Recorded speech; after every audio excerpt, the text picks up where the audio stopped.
soldier, nigga. Just give me a reason. Fuck peace, getting even. Won't beat with fear. Taking over, nigga. Let me make it clear. They want the cloud, we want the zone. That's the way it is. I'm about to start a fire.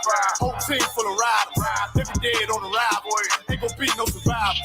Big soldier, nigga. Come on. Don't care where it is. They want the cloud, we want the zone. That's the way it is. I'm repped out, tell them watch your mouth. You know we gon' bend your block. I'ma walk in time bomb. I go viral. You niggas like TikTok, yeah. This ain't what you want. Tell them throw in the towel. We make niggas hit the clock. And with our toe fire, rain brimstone. They gon' think that you live a lie. We ain't got no picks. We want it all. We gon' make you pick a spot. We knocking on the door, so let us in. You know we gon' pick the locks. We in the field for real. Every day while y'all just say watch. We making enemies our foot stores. Don't know nothing about the op. It take one try when I rock out. I'm like David when I sling shots. I'm putting attachments on everything. Y'all want me connect the dot. This drum got 50 unreleased hits. You don't want to be the next to drop. I put them in a box and make that shit double wood. You don't want to be the next to flop. Yeah. Niggas feeling themselves. Get a shovel, tell them dig the plot. Can't fit you and your man's in it. Just tell them get a bigger box. Cause I'll put you in one and knock you out one. Call him my nigga knock. I'll put your song on, cut it on mute, and then tell you that shit was hot. Big soldier, nigga. Just give me a reason. Fuck peace, getting even. Won't beat with fear. Taking over, nigga. Let me make it clear. They want the cloud, we want the zone. That's the way it is. I'm about to start a fire. Whole team full of riders. They be dead on the ride, boy. Ain't gon' be no survivors. Big soldier, nigga. Come on. Don't care where it is. They want the cloud, we want the zone. That's the way it is. Big soldier, nigga. I come in the name of the boss. So my niggas that is wartime. Already wait the coast. That point shoot bitch. Red Dead Redemption. Got them niggas scared to whistle. Is you with us or against us? Can't stop to the zone lock. I don't think get the picture. It come from my head, I'm giving them lead. The preacher give him a scripture. Flow cold style vicious. Niggas sweeter than the missus. Got soldiers posted. I put them on your roof. Merry Christmas. Bring hither and slay him. Got the Glock, got the book of loot. Keep it stick like Dumbledore. Play dumb, I'ma let it loose. Call my gun harmony. Call my main bitch Betty Boop. He the truth, I'ma need the proof. Got stripes like Beetlejuice. Hit his ass like a Louisville. Hit him low, then I hit him high. Bring him home to the umpire. Give him bars like Wi-Fi. Turn the booth to a bonfire. Little bitch, I'm a live wire. I ride like a car tire. It's on mine when I ride by. Big soldier, nigga. Just give me a reason. Fuck peace, getting even. Won't beat with fear. Taking over, nigga. Let me make it clear. They want the cloud, we want the zone. That's the way it is. I'm about to start a fire. Whole team full of riders. They be dead on the ride, boy. Ain't gon' be no survivors. Big soldier, nigga. Come on. Don't care where it is. They want the cloud, we want the zone. That's the way it is.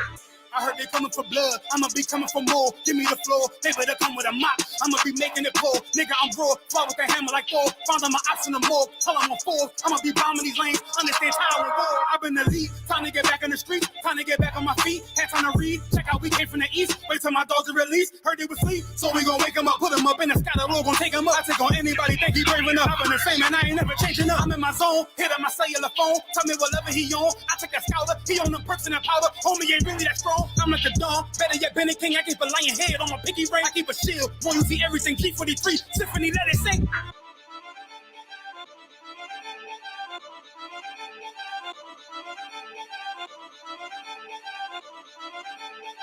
You ain't too, you crazy.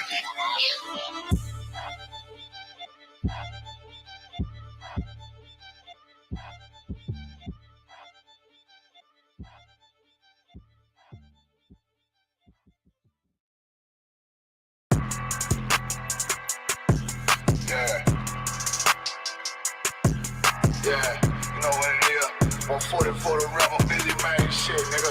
They take their head over, nigga. I read what Eve did to Adam, I just pray my love don't lie to me. Swing the iron like Samson, I can't let no hoe to lie to me. I don't feel these rappers, all they lies is hypocrisy. Ain't no competition, ain't no rivalry. Niggas think I'm playing, I don't hear one word they saying, this shit light work. Think Muhammad one of us, he might lose his life first. Circle up and stay alert. Another cop just stretch the nigga. He ain't demon, it's an exorcism. Watch I bless the nigga. You took that open blood, then you know I'm gonna get active with you. From the opposition, I see vision. Let me make it quicker. Rappers claim they spin, I ain't listening. Is it effective? If revenge was a woman, now it's stomp that bitch like Jack the Ripper. War, we gon' run the summer. It's gon' be historical. Thought they making plays, made them niggas call the audible. Ask who run this shit, but that question is rhetorical. Bitch, I'm the one, me cookies with the oil. I'ma get them crackers. Hell, should've never kidnapped my family. I can't do that. Bet I be the last nigga standing. Do a life sentence for my niggas. Pray you understand me. I might put a switch on this Glock and call it young baby. How you real trigger know them dots? You a bird feeder. Claiming he a demon. What's a demon to a cold leader? What he saying something, I ain't him. This shit like it ain't about who got the gun. It's about who gon' up that fight first. I turn a bad situation to a game change. Bring soldiers from the dead. Just raised up the chain. 6 shots, I'ma look like Aaron Jones when I run it. Never bite the hand that feeds you. You'll never get that hand back. He bitching about 10%. I don't want to hear none of that. He dropping sword, fuck him. Just make sure you get that cover back. Look around, he ain't with us, probably cause he never was. Now my chin like you with the angels for your brothers. Everybody wanna be Richard Porter. God kill him like Alpo. Play if he want, it's laying in the trunk like Lee Malvo. A certified rubber ass nigga, I am not a toy. Hey, out with that hollow sign. Yeah, this the rim accord. Feel like Gullah Jack when I'm in Fayetteville, you feel your boy. Still up on my bread, still I think that's all that I do. The way I get that boy lost, they gon' start to call him Elroy. Fuck his gang, pop out on them demons like I'm Hellboy.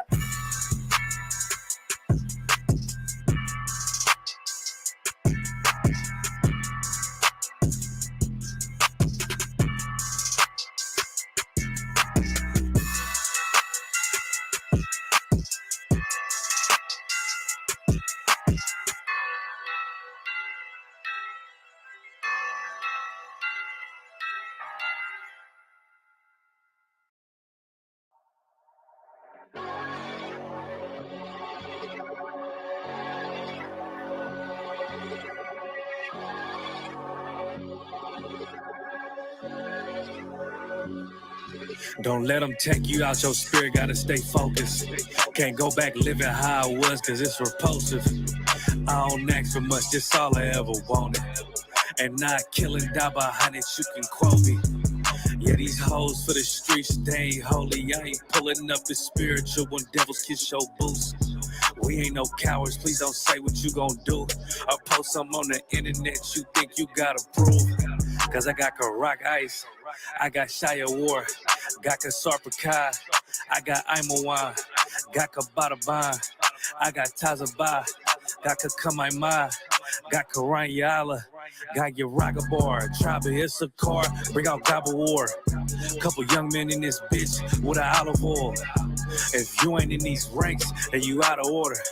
It's a time for everything right now, it's time for war. And I'm still the same nigga when I'm not recording. I pull up, shoot from half like I'm Michael Jordan. I don't think they fit to join the Lord's army. I survived a Christian church, moral of the story. I done beat so many demons, I got war stories. Garment look so hardcore, look like I morphed on him. Appetite for battle, yeah, I'm war hungry. I ain't choose this life, the Lord chose me. I'm a certified priest and I don't take that lightly. How I feel about this shit, yeah, I can't describe it. I know they mad at me, cause I can't trust the white man. I gird up my loins and did something mighty. Yeah, what's done in private, it's gonna come to light. Speak the truth into these bones and watch them come to life. All my friends are dead, let loose all the plagues, yeah.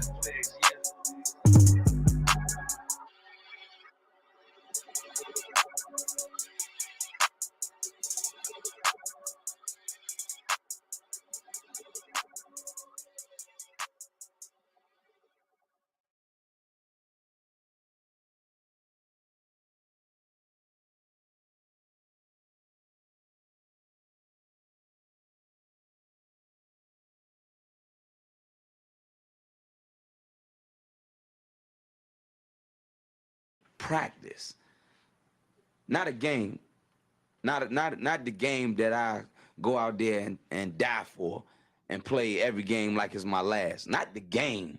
We're talking about practice, man. I mean, how silly is that? And we're talking about practice.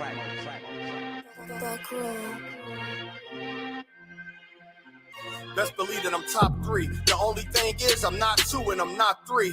Put me anywhere other than one that is not me. It's beef, we shred a nigga block, that's chopped cheese. No peace, the butterfly sting him, that's Ali. You reach, I teach him with the handle, that's Kyrie. Machines you hook like a Roman, that's IV. You a sheep, I'ma go, it's a difference, so watch me. You weak, all hooks, no punches, so block these. They mock me, I just show them how it goes. Try to stomach this thug life. They bring out the nose, bandana on the grip. All heads coming out the foe. Connected from Cali to New York, niggas, so let it go. Made for this.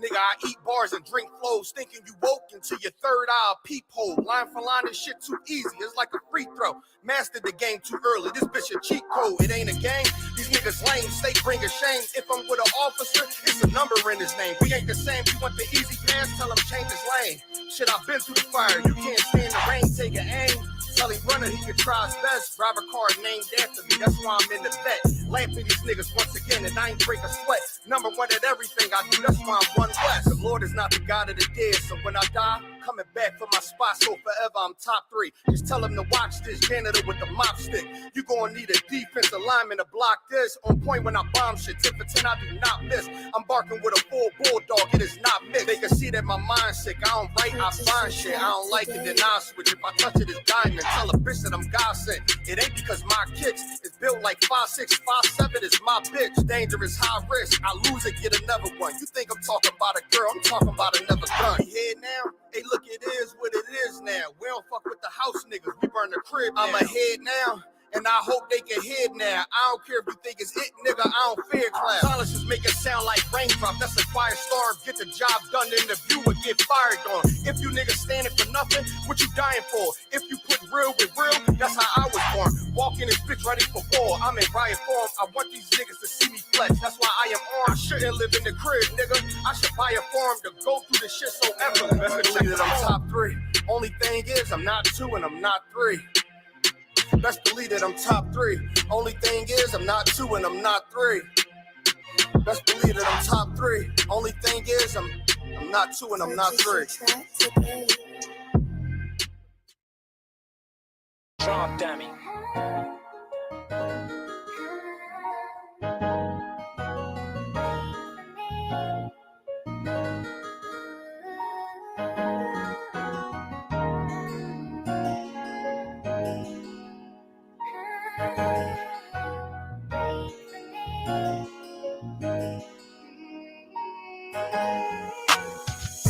I know you wanna marry a priest, but first I gotta wait and see. You know you gotta.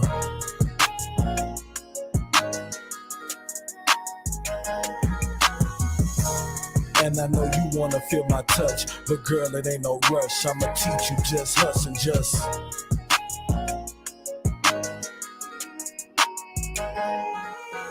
I can tell from the first day you was all in. Gave you my number, you start texting and calling. You ain't waste no time, little mama persistent. When I teach about the scriptures, you be quiet and listen. You had a few questions, so I answer with no hesitation. How the white man the devil, why we need separation, why you can't have your kid birthday celebration. We greatly deceived by the dragon, that's in Revelation. Baby chill, you just gotta be patient. I know your thoughts racing, it's a lot of information, but you want to learn, so I'll be glad to teach you. Cause once we locked in, I never leave you. I know you want to marry a priest, but first I gotta wait and see. You know you gotta.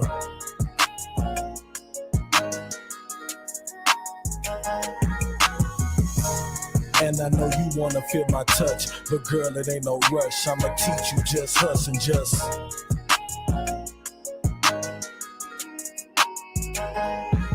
Now it's time to move to phase 2. We've been talking for a year, you ain't changed, been the same since day 2. Attending every class, met my sisters and my brothers, put you through a couple tests, and you pass with flying colors, plus you follow my lead. You make me proud of what I molded, through the pressure and correction, could've easily afforded. Baby, know you a ruby, you let your light shine bright. You the type I gotta wipe, cause you gon' hold me down for life. That's right, I can't lie, resisting you was the hardest, cause you bad as fuck, covered up and dressed modest. So I know I wanna spend my whole life with you. Now it's time to go and make this shit official. You know you really needed a priest to spend the rest of your life with me, but first you had to.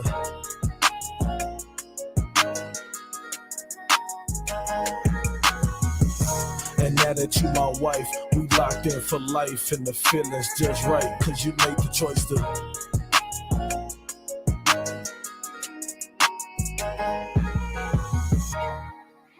know the saying, good things come to those who wait. And the scripture say, I will make a man more precious than fine gold. But that's what you waiting on, girl. And trust me, it's worth it. Just take your time, do it right, you understand? Everything gonna be alright.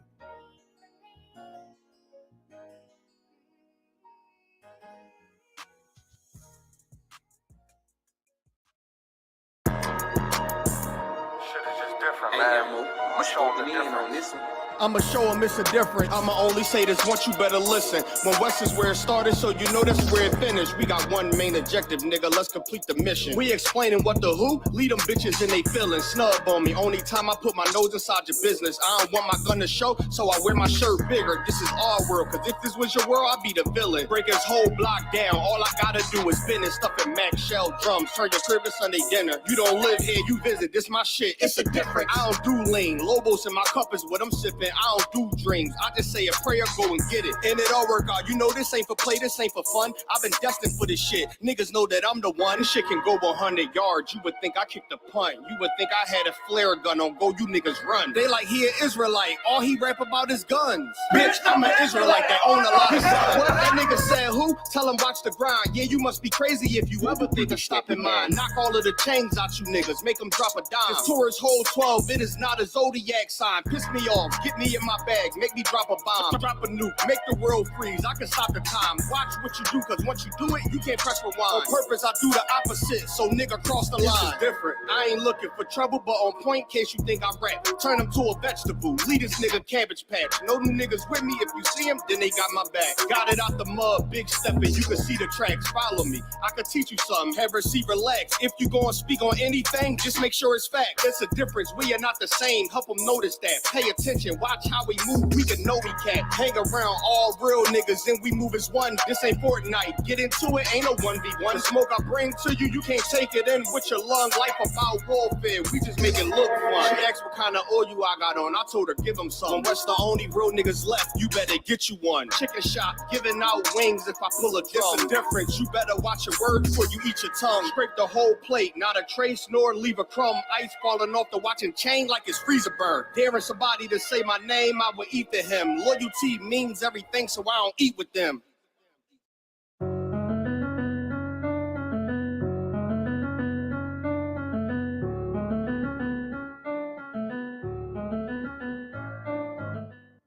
Yeah, I hear these niggas when they talking, let them gossip. Protocol, never catch me slipping, tell them watch him. Tunnel vision, move on my way or try to stop this. All black, 0 dark, 30 when we lock in. Yeah, I hear them niggas when they talking, let them gossip. Protocol, never catch me slipping, tell them watch him. Tunnel vision, move on my way or try to stop this. All black, 0 dark, 30 when we lock in. I don't know what these niggas heard, boy, this my shit. Funeral home look like a gathering for the gothic. Outside of your crib like we held somebody hostage. Box shit, aiming at your noodle with a chopstick. She love me, but she say she hate the way I make her toxic. Double up on everything I do cause I'm a prophet. Picture me coming to you for help, boy, that's nonsense. It's just me and my niggas, everybody know we got this. Watch your tone, you bass, I got something make you high pitch. Thinking he got faith till he run into a scholar. You a goon, he a goblin, tell him I'm a monster. Niggas forget the goal, all I care about is honor. If I say I'm not 2 or not 3, use your logic. Handicap match, get some help and then combine it. He think he big, treat his head just like an ostrich. So many hands and feet like he jumped inside a mosh pit. Yeah, I hear these niggas when they talking, let them gossip. Protocol, never catch me slipping, tell them watch him. Tunnel vision, move on my way or try to stop this. All black, 0 dark, 30 when we lock in. Yeah, I hear these niggas when they talking, let them gossip. Protocol, never catch me slipping, tell them watch him. Tunnel vision, move on my way or try to stop this. All black, 0 gotta tell them pull that lock, and these niggas plot, and they wanna stop them, they mock, and they tryna block. Gonna be lead them niggas in the box, then I leave them rot, and it's time to clock in. You high, then I take your spot, then I guarantee I'm in your top 10. Ain't no one beside me thinking it's a tie. Leave your stomach in the knot. See if your man think he hot too, give his top 3.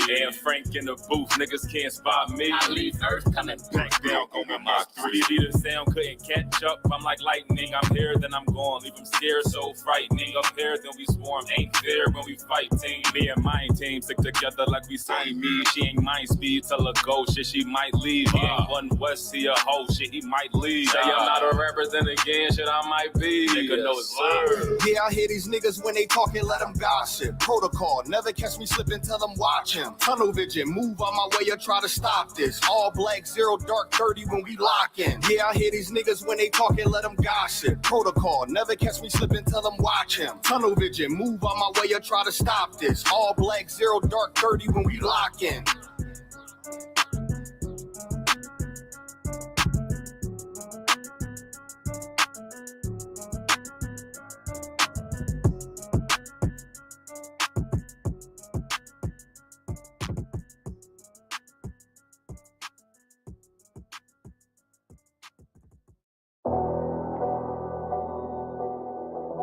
I got you.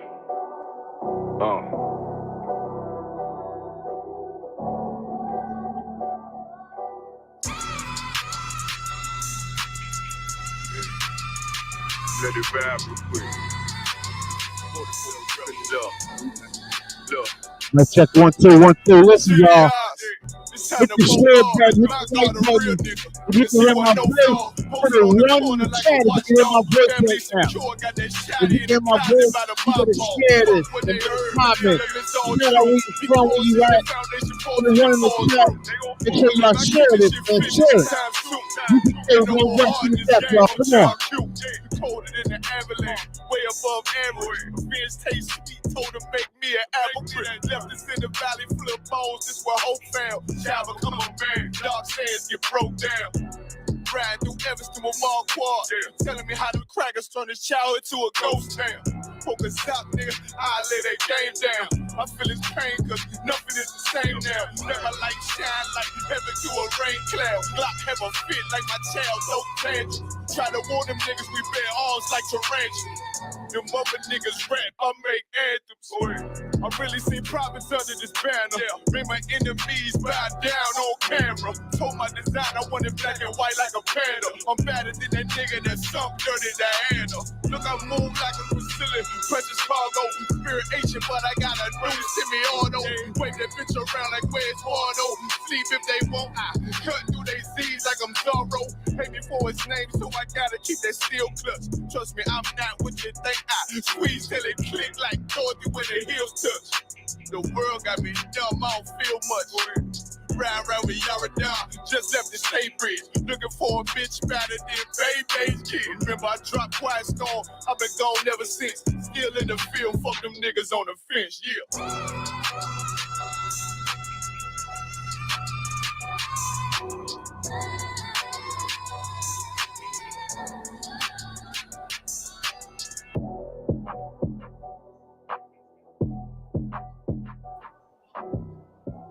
Yeah.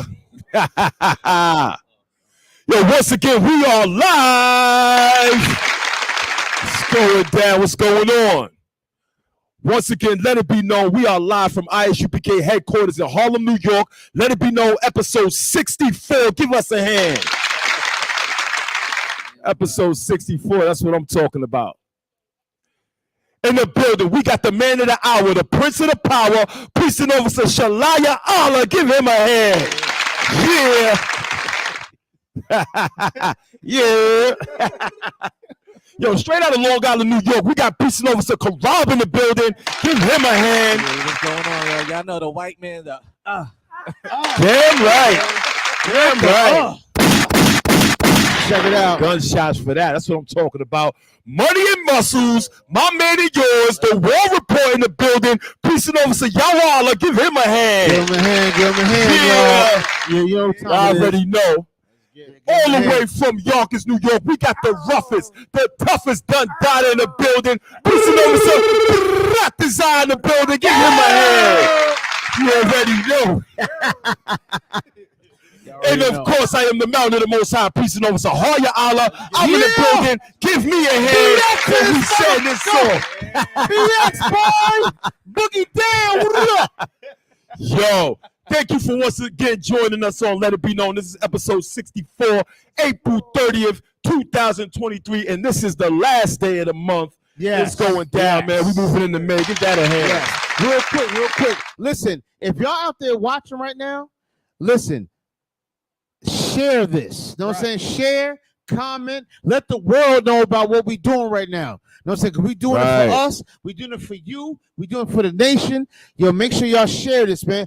Put a 1 in it. Once you share it, put a 1 in the chat. If you share this, put a 1 in the chat once you share this. And tag all your friends and family and loved ones. Tag everybody in it. Make sure you put a 1 in the chat as soon as you do it. Come on, y'all. Let's get it. Damn right. Thank you for joining us once again, man. Big shout out to all our viewers in the chat. If you have not noticed, we are not streaming on the Cross the Line platform this week. So if you normally watch us on Cross the Line platform, make sure you come over to the Let It Be Known platform. Like, share, subscribe. We in the building every Sunday from 4 to 6. Let it be known. Let's get this thing popping, man. Come on with it. So listen, man, we can't even wait this week. We gotta jump directly into this war report, man. We gotta jump directly into this war report.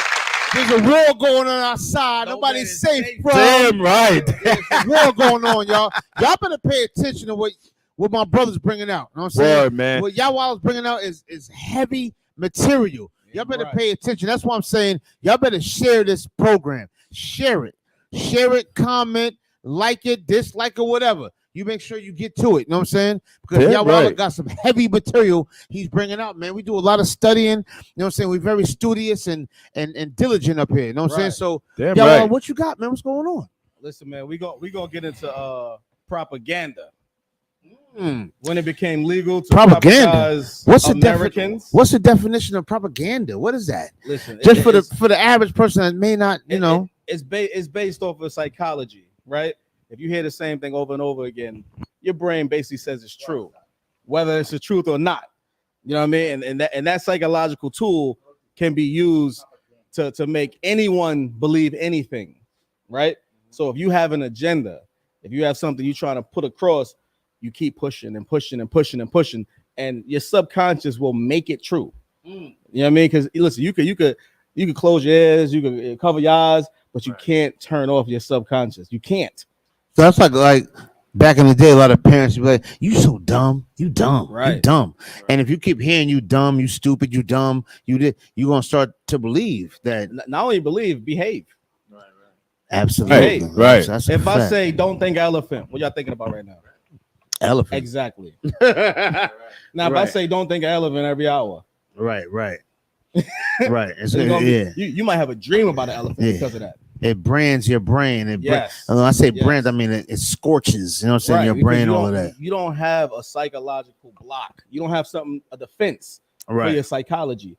You know what I mean? Other things you can block. There's no defense for your psychology. Right. This has been known for a while. Right. People are malleable.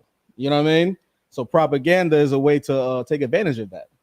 We're gonna get into it because it used to be illegal. Right. To propagandize. Wait, what was illegal? It was illegal to propagandize your own country in America.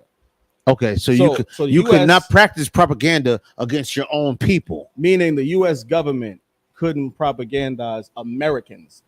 They could do it somewhere else. Right. But it was illegal. Now let me ask you a question. Did they propagandize, if I'm saying the word correctly? Propagandize. Did they propagandize so-called blacks and Hispanics in America? And still are. So, in other words, America's letting us know that we're not their people. Is that what you're saying? They've been letting us know that from the very, very beginning. You know what I mean? Mm-hmm. Okay. But the propaganda is for everyone else. Everyone else. Right. I mean? They already know their history. It's everyone else who don't understand. Right. So you got things like the minority myth. Mm-hmm. You know what I mean? So you look at statistics and they'll say like, Asians and Indians is making this much a year. Why can't black people? Right. Not without the context, you'll be looking like, oh, maybe black people ain't got it together. Right. But with context, you realize that those are the 1 of 1% of the people in that country. Only the rich can migrate here. They didn't start from scratch. You know what I mean? What if we use the 1% of the 1% of our people? That's billionaires. That's Jay-Z and LeBron James, but they don't represent us, right? So why would the 1% represent them? That's a fact. And Absolutely. That's propaganda right there. Right. Give that a hand, man. That's deep. That's heavy. Just to show you an example of it. I want to listen. Drop it. I want to get into Let's do it.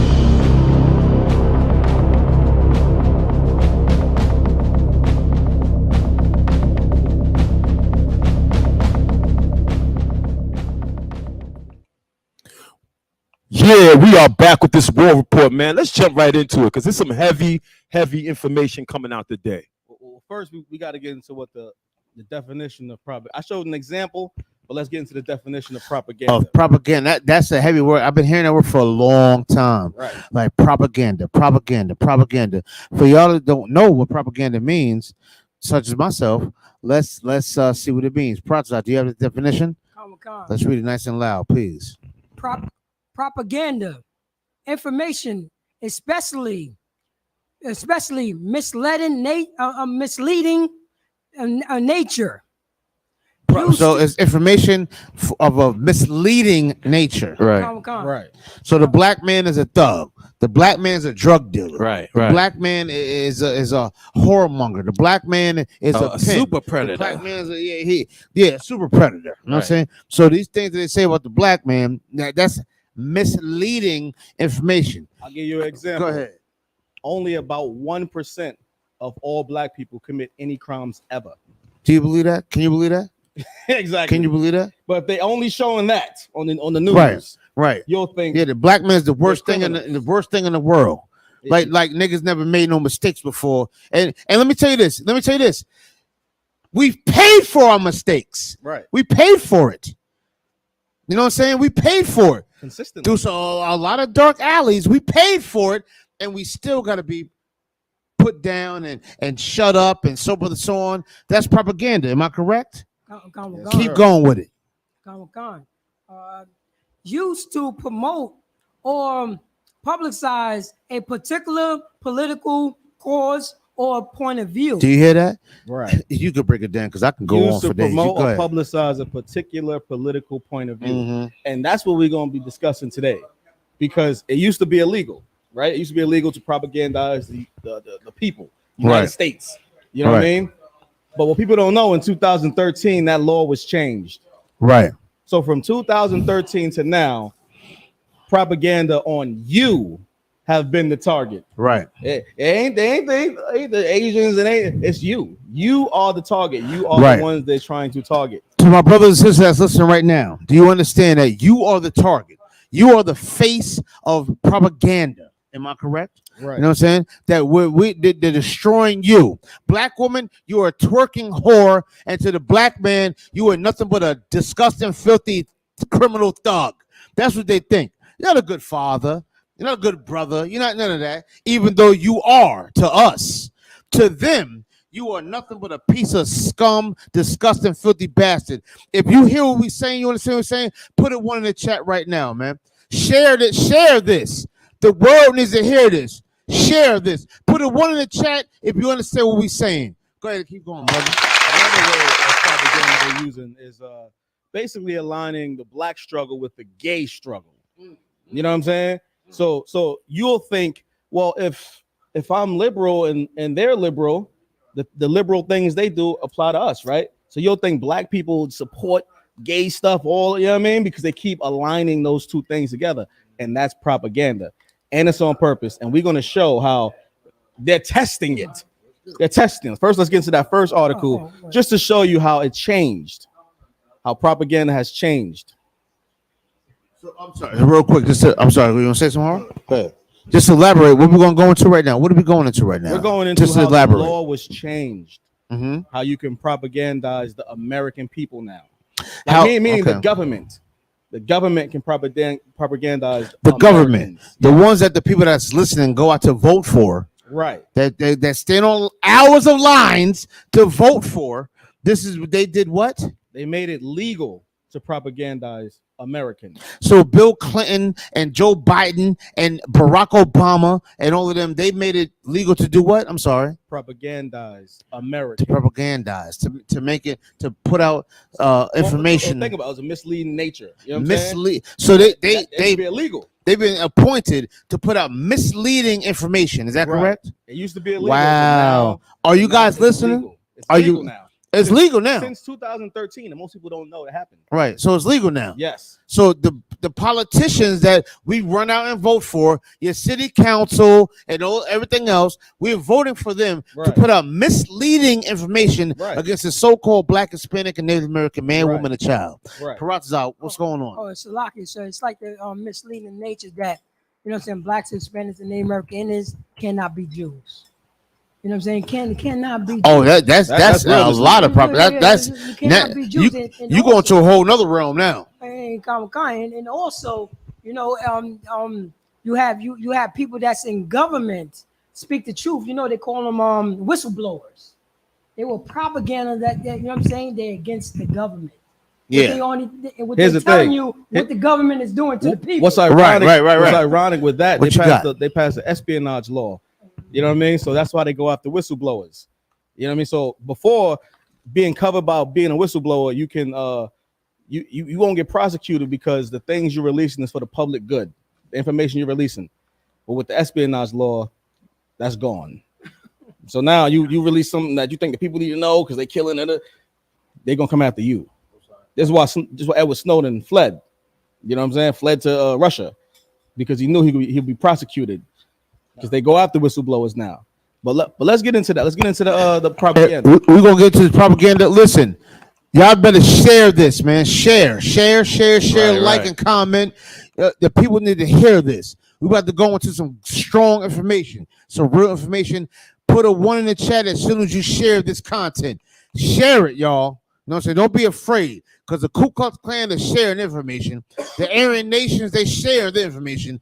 You need to share yours as well. Let's get it going, y'all. Put a 1 in the chat as soon as you share it. Let's get it. Let's go. What you got?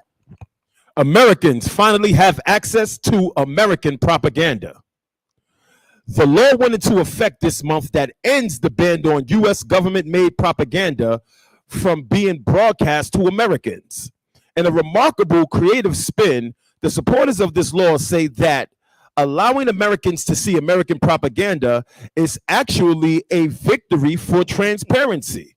That's how they try to spend it. That's how they try to spend it. Even hard. Damn. You know what I'm saying? And he's reading it.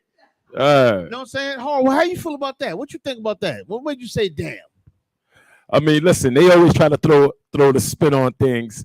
They're saying that allowing Americans access to see the propaganda is a victory for transparency. When we allow you to see exactly how we trick you, we're doing a good thing here. You know, we're allowing you to see what we're doing. The issue is they don't know they're being tricked. Right. That's the real issue. The issue is they don't know they're being propagandized too. You know what I mean? When they say allow access, what they're talking about is we can do it to you. Right. When we show you something, they're not saying it's propaganda. Ain't no labels. You just gonna believe it. You know what I'm saying? And that's how they're trying to spin it. Let's keep going. Let's keep going. The law went into effect this month that ends the ban on U.S. government-made propaganda from being broadcast to Americans. In a remarkable creative spin, the supporters of this law say that allowing Americans to see American propaganda is actually a victory for transparency. The Foreign Policy's John Hudson explains the Smith-Martz Monetization Act of 2012 went into effect July 2nd and allows government-made news, which includes products like Voice of America, Radio Free Europe, and the Middle East broadcasting networks to reach Americans. In the 1970s, Senator William Fulbright said these outlets should be given the opportunity to take their rightful place in the graveyard of Cold War relics. because as he and his allies argued, U.S. taxpayers should not have to pay for propaganda directed at them. Exactly. Now, let's pause on that for a second. So I'm showing this is in 2013, right? So I'm showing how in 2013 the law's been changed. Now the general public, they're not up on this. They don't know this, right? They have no idea this. You probably had no idea this, and you've been getting propagandized to since 2013, right? You've been thinking this is just the news and it's just whatever it is. Meanwhile, the Department of Justice, you know what I mean, the CIA, the FBI, they have been behind the news that you've been getting. Right. You know what I mean? And they've been shaping your opinion. You know what I mean? A good listen. The shot, I don't want to say it because I don't want to, you know what I mean? Is a good way to show how that's been taking effect. You know what I mean? It went off successfully, but you've been getting propagandized. Now, I want to show something that people may not know that is propaganda, right? You see these rainbow people. You know what I mean? You see, you mean our alternative? Yes, is that right? Yes, alternative brothers and sisters. Yes, and you've been seeing a lot of them reading to children, and you thinking this is just happening, right? It's just the way of the world. Things are just moving in a different direction. Let's get into it. What you don't know is it's propaganda, and it's been directed by the military. Okay, all of us up here are parents. Right. How would you feel? I want to start from hard and work down. How would you feel if a transgendered man or woman or a man that's dressed as a woman or acting as a woman was teaching or babysitting your child? Or when I say babysitting, I mean you drop them off to daycare and it's a so-called he-she. Haryala, how would you feel about that? I want to know how your brother would feel about a transgendered man watching your children as you drop them off at daycare. How would you feel about that? I wouldn't like that at all. That's a very nice way to put it. Give hard hand. I mean, listen, at the end of the day, this is really the reality of what we live every day. Right. You know, we can't force the city to fire any teachers or anybody who works in the school, regardless of what they are. And if you begin pulling your children out of school, you'll continue to do that till there's no more schools left in the city, especially New York City. Right. And so, I mean, again, this is the reality of what we deal with every day. Absolutely. Now, how do you feel? Listen, how do you feel about knowing what I know who's behind it. Right. And I see it as what it is. It's a military psyops. And listen, we're gonna prove it. I'm gonna prove it. Oh, you got some proof. I got proof. Oh, okay. All right. We're going to listen. We're going to listen to this. 100% a military psyop. Hold on. Okay. Hold on. You got the proof. Yes. Now, Corrupt, how you feel about it? Well, I already went through this already with my school. You know what I'm saying? I already knew in advance. You know, they told the kids what was gonna, the parents what was gonna happen. My daughter didn't go to school that day. Both my daughters didn't go to school that day. Right. Good you understand? But I want to say this real quick. Politically correct. It would be a transgender woman, not transgender man, because a transgender man would be. Fix me. I don't know. Let me know. I don't know. Man is a woman being a man. I have no idea. Even though you know what I'm saying, I wouldn't want none of them. But it's a big difference seeing a man dressed as a woman, you know, with the makeup on and the hair and all that. But regardless of the case, I don't want my daughter seeing either one of them. You know what I'm saying? Quick, because if that's the case, I'll put it like this. If I allow that, I should be able to go and read to the kids in my garment, and my war scarf, and my boots, and my braids, and my studs, and sit down and talk to the kids. Because what? I'm not pushing my agenda on you. I'm not telling you. I'm not saying the white man is the devil or the oppressor is the devil when I read to the kids. I'm just dressing my holy religious garments. You know what I'm saying? So if that's the case, I'll even put it like this. I respect them to go read to the kids. So just let me do me then. Let me go read to the kids in my ancient garments and boots and braids, because they know what that means if I go and do that. They know what it means if I go out on the street and preach the word of God. So it shouldn't be a problem. That's how I see it. Right. If they're allowed to do it, I should be allowed to go in there and read to the kids. Equal. You know what I'm saying? Everybody's kids, not just black kids, but everybody. Your little white sons and daughters out there, I should be able to read to them in my Israelite garment and say, yeah, the cat in the hat, green eggs and ham. Listen, they're not even Right, reading right. that type of material. Right. Right. The thing. They're not. Absolutely. They read material okay in their lifestyle. Absolutely. 100%. And one thing they are 100% not reading is the Bible, and that's the law. That's right. You will never catch a Bible in your children's school, and that's the law. Separation of church and That's state. the law. Separation of church and state. You will not see your children being read out of the Bible in school, but you will find all sorts of ridiculous and disgusting literature in their libraries and in their schools. So, I mean, it's obviously an agenda, and that's what the office is bringing out now. What we got? Oh, what you got to say? And I was trying to give my opinion then. You know what I'm saying? Yes, sir. Real Yes, quick. sir. You know what I'm saying? As far as all this trans whatever stuff. A boom, bye, and a butty boy. You know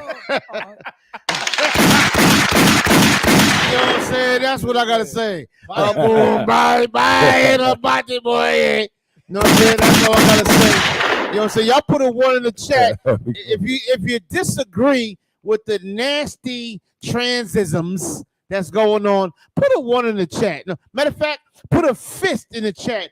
If you're not feeling the boom bye and a butty boy, you know what I'm saying? Put it in there, y'all. We representing y'all. Y'all share this channel. Share this live stream, man. We rocking, y'all. Go ahead, Pras, what you got? I got a scripture. Well, bring it on. Come on. Come on with it. How much Nice and quick and taxpayer nice money and loud. Come should on go with to it. How much taxpayer Come on. We got the book of Job. You know what I'm saying? Chapter 9, verse 24. Come on. The earth is given into the hand of the wicked. The hands of the what? The hand of the wicked. This earth is given to the hands of the wicked. Right. Who runs the earth? Right. Who runs it? Wicked folks. And you know who they are. We're gonna be politically correct on this channel. taxpayer money. But they're the opposite of us. You understand what I'm saying? They're the opposite of us. And they run the earth. And they are what? What'd you say they are? Say it again. Wicked. They're wicked. Keep going. He covereth the faces of the judges. Say it again. He covereth the faces of the judges. Yeah, Howashai. As y'all know, man, Jesus Christ. That's a white man, ain't it? Say it again. Faces of the judges. Oh, they cover the face of the judges. Right. They're going to make sure that y'all know that Christ is a white man, which is a goddamn lie, according to the scriptures. You understand what I'm saying? We are underneath a disgusting, filthy, diabolical beast. You understand? And his job is to make the black man moist and tender and weak and hate his brother. That's what his job is to do. He's doing a great job at it, is he not? He's doing a great job at it, boy. I tell you the truth. He's doing a great job at it. That's his job, to be the greatest deceiver on the face of the earth. You understand? He'll make you hate another black man for no reason. For no reason. You don't like the way he's breathing. He breathes too hard. He snores too much. You know what I'm saying? and you're gonna hate him. You know what I'm saying? For some stupid, dumb, disgusting, despicable reason. It doesn't even matter. When this is your brother and he'll die for you. He lives for you and he'll die for you. That's why I love the UPK. I love the UPK. And all my brothers in the UPK, I love them to the death. You understand that? You know what I'm saying? Right. You know why? You know why? Because this is ordained by the Most High God. You understand what I'm saying? Keep reading. Oh, come on. He covered the face of the judges thereof. Uh-huh. But Come on. if not, where and who is he? Yeah, where is he? Where's the truth at? The truth is in the Israelite School of Universal Practical Knowledge on the commandments of the hand. The hell with everything else. Y'all better wake up and realize there's gonna be some hard times and bad times. You're gonna have to, you know what I'm saying, go through some, you're gonna have to crawl. You have to crawl to some mud holes. But when you get out, nigga, it's gonna be glorious. Damn right. You understand? That's it. The hell with our opposition. The hell with the oppressor. The hell with anybody that's against us. We rocking and rolling. You understand what I'm saying? Let's get it. That's enough on that. Go ahead, y'all. Slocky, y'all. listen, I want to show a video from Congress questioning the military about how they've been holding drag shows at military bases. Whoa. When you talking about drag racing with cars, correct? No.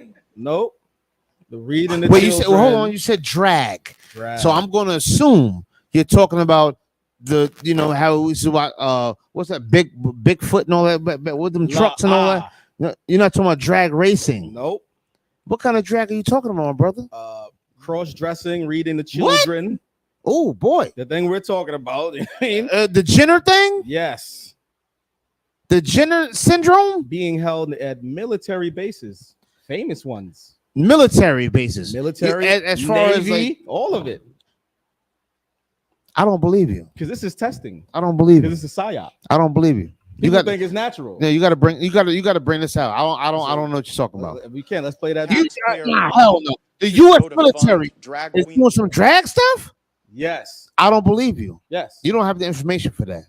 You got the information for that? Let's play it. All right, y'all. They got an answer for it too. Yo, y'all better. How much taxpayer money should go to fund drag queen story hours on military bases? You know, drag queen story hours is not something that the department funds. Well, wait a second. That's actually not what the record seems to suggest. You were going to fund one at Ramstein Air Force Base. That one got canceled, but that's DOD insignia. That's a drag queen story hour for children. Then also at Malmstrom Air Force Base outside of Great Falls, Montana, you had a drag queen story hour for kids. At the Joint Base Langley Eustis, you put on a drag queen story hour on a Saturday for the first ever kid-friendly diversity, equity, inclusion summer festival. And at Nellis Air Force Base, you had the Drag You Nellis on June 17th. Who funded these things, Mr. Secretary? Listen, drag shows are not something that the Department of Defense supports or funds. So. But wait, why are they happening on military bases? I just showed you the evidence. Why are they happening? I will say again, this is not something that we support or fund. Well, so you think hosting a drag queen story hour on a military base isn't supporting the drag queen story hour? I stand by what I just said. But you may stand by it, but it's belied by the evidence over and over again. I mean, are you aware of the piece? Biden's military, Air Force Base in Montana holds drag show, drag queen story hour for kids in the Western Journal. Are you aware of that? Again, I will say what I said before. You're saying what you're saying, but I guess it just doesn't comport with the facts. General Milley, this will be my last time to question you. You mentioned 2 years ago that you wanted to better understand white rage. And so my question is this. Did you read this book? No, not at all.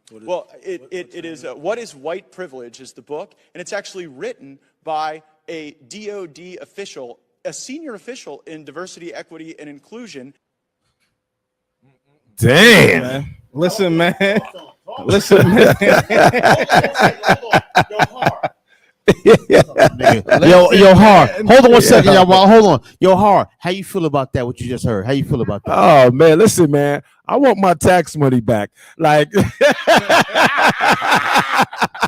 like as much money as FICA taking out of my check, on a monthly basis. This is what they're using that money for. Like we think about the U.S. military, we think about the most well-funded, well-equipped fighting force in the world. They attending drag shows on my dollar. to the tune of over $800 billion a year. Damn! Right. Listen, that's the secret weapon right there. You know what I'm saying? Right. That's a they gonna stage dance against the enemy in Vogue and drop. Yo, listen, man. So, like, if Hold I on. may, you know what they say about the Navy. You know what they say about the Navy? There's no such thing. I don't know if I can say it. Of the wrong hole. Be wise. There's no such thing of a wrong place. There's no such thing. Let me see how I can say. There's no such thing of who you feel comfortable with. If we want to say that. Oh my There's no such thing. When it comes to the U.S. Navy, there's no such thing that who you want to lay down with. Hit a damn. So I can say that. Listen. Damn. That's a glory hole. And let me tell you something. That's a glory hole. Let me tell you something, man. That's the Navy, the Air Force, the military. Like those are different. Right. Those different bases. As far as in the UPK, do we throw these prayers up? Navy, Army, Air Force, Marines, Space Force. We throw it all out there. And to keep in mind, this is how they get destroyed. That's what they do. People, it's funny because people think one way of something being destroyed, and it's usually by bombs or missiles or fire. It could be destroyed by homosexuality. Right. It could be destroyed that. Why? Because that's always the downfall of society, and they know that. Once you start arguing over masculinity and femininity, that's the end of the empire. And that's a shame because a lot of our people, they're not paying attention to this. Just last week, there was a brother that came, trying to come against the camp, whatever, and he said, homosexuality is not the problem out here. And I said, it's not. The military says different. It made this one eyebrow naturally go up like this, like a rock. So I said, what? He must be a part of this. You know what I'm saying? Like, what you mean by that? What you mean by that? Explain by that. You know what I'm saying? Yeah, you know me. I'll give you the mic. What you mean by that? I want to hear this. You know what I'm saying? Word up. You know what I'm saying? Like, listen, y'all. You know what I'm saying? Now, go ahead. What's happening? What's happening is like you wonder, like, why would the military be funding this? Why are they doing this? How does this help at all? It's because it is a psyop. Right. It's psychological warfare. Right. Like hold on. Let Hard get a piece. Let get a piece. No. A piece of that. No, slack it. We're gonna stomp this thing out. Let Hard get a foot in there. Go ahead, Hard, get your foot in there, nigga. We're gonna stomp this thing out real quick. It is a psyop, because when you think about your old uncle who came home from Vietnam and why he was waking up in cold sweats. Uncle Lawrence? Not Uncle Lawrence. You thought he had PS.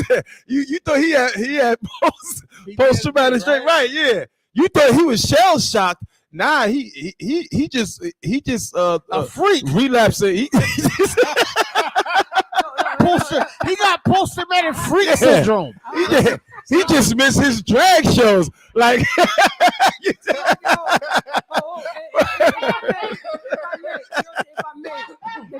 if I may, you know what I'm saying? This is going back to what Preaching Officer Hoya said. He used the word shell shock. Right. Remember, that was changed. He was shell shocked, all right.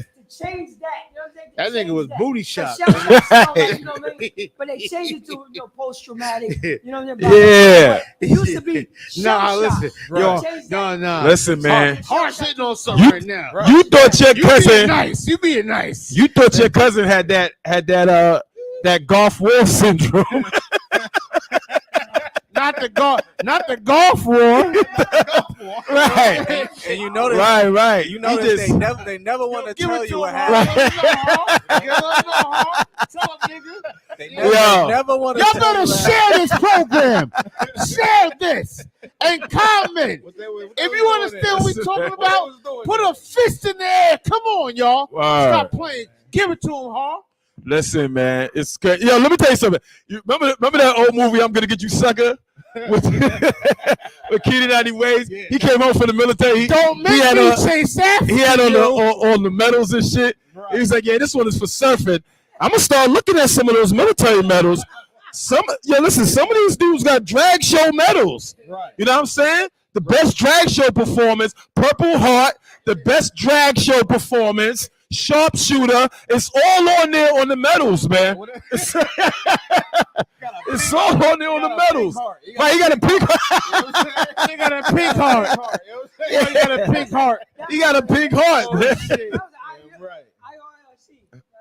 Oh, yeah, that's terrible, y'all. Yo, listen, if y'all listening, share this content and tag your camp leader, tag everybody in it. Tag, and let's get these numbers up, y'all. Man, hit that like button. We can't have nothing. No. We masculine men can't have nothing.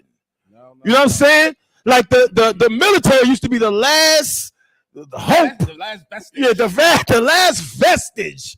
You know what I'm saying? Of hardcore men that's gonna go out and put their life on the line. They're attending drag shows. They're attending drag shows. And even more important, they're testing it. Right. They're testing it so they can propagandize you.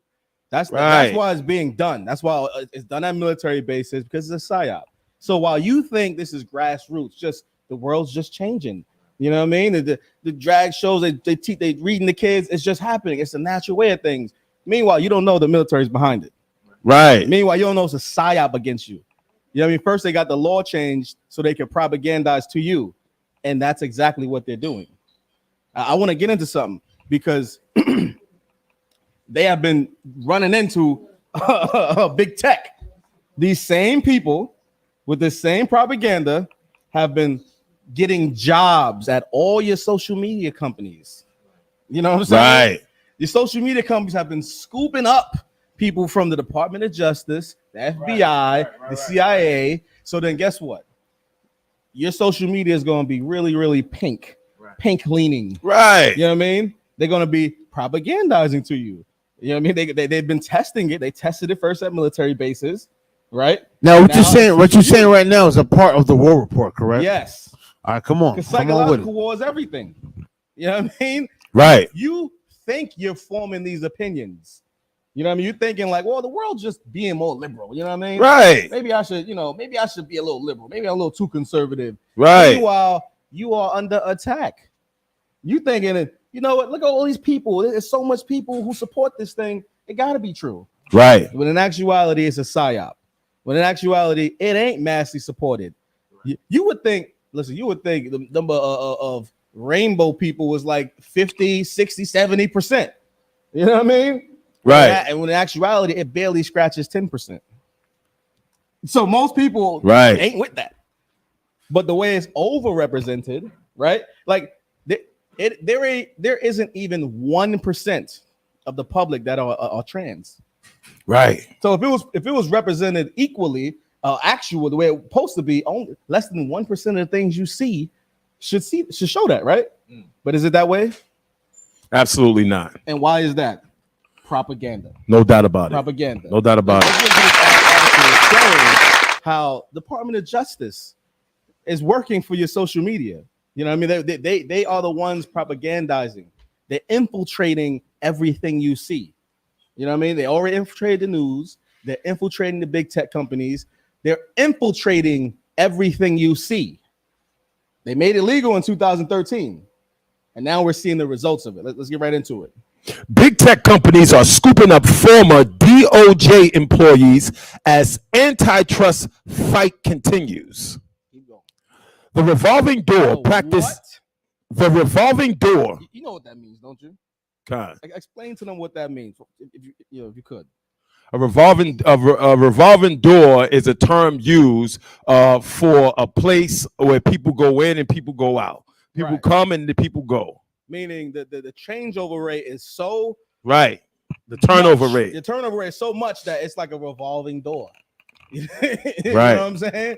And that's what's happening at your tech companies with officers and former employees of the Department of Justice and the CIA and the FBI. Let's keep going. Considered shady at best by many critics, involves government officials and execs and employees from corporations, notably big tech, switching jobs by joining the other sector. Right. So this is an interchangeable sector. Yes. Both sectors want each other. Right. You know what I mean? Big tech companies want that funding. Right. Right. And the intelligence sector and the Department of Justice, they want to infiltrate big tech because they want to be able to propagandize. Right. So they're just switching jobs. They had a revelation where they had private group chats within the tech companies. Right. Meaning all FBI, all the former FBI agents had a group chat within Twitter. Right. They all Twitter employees now had a group chat, meaning showing they're still operational. It's still an operation. No doubt about it. They're saying, "Oh no, I quit Department of Justice. Let me get a job here." When in actuality, They're an agent. They didn't quit nothing. Right. You know what I'm saying? And you want to know what's crazy? I remember when they sold us big tech as this anti-establishment hippie grassroots movement. Steve Jobs was such an outcast. Right. You know what I'm saying? Right. Like Zuckerberg was such a young hippie type, such a go against the establishment type. Exactly. Right. He must be one of us. Right? He had a hoodie on. Exactly.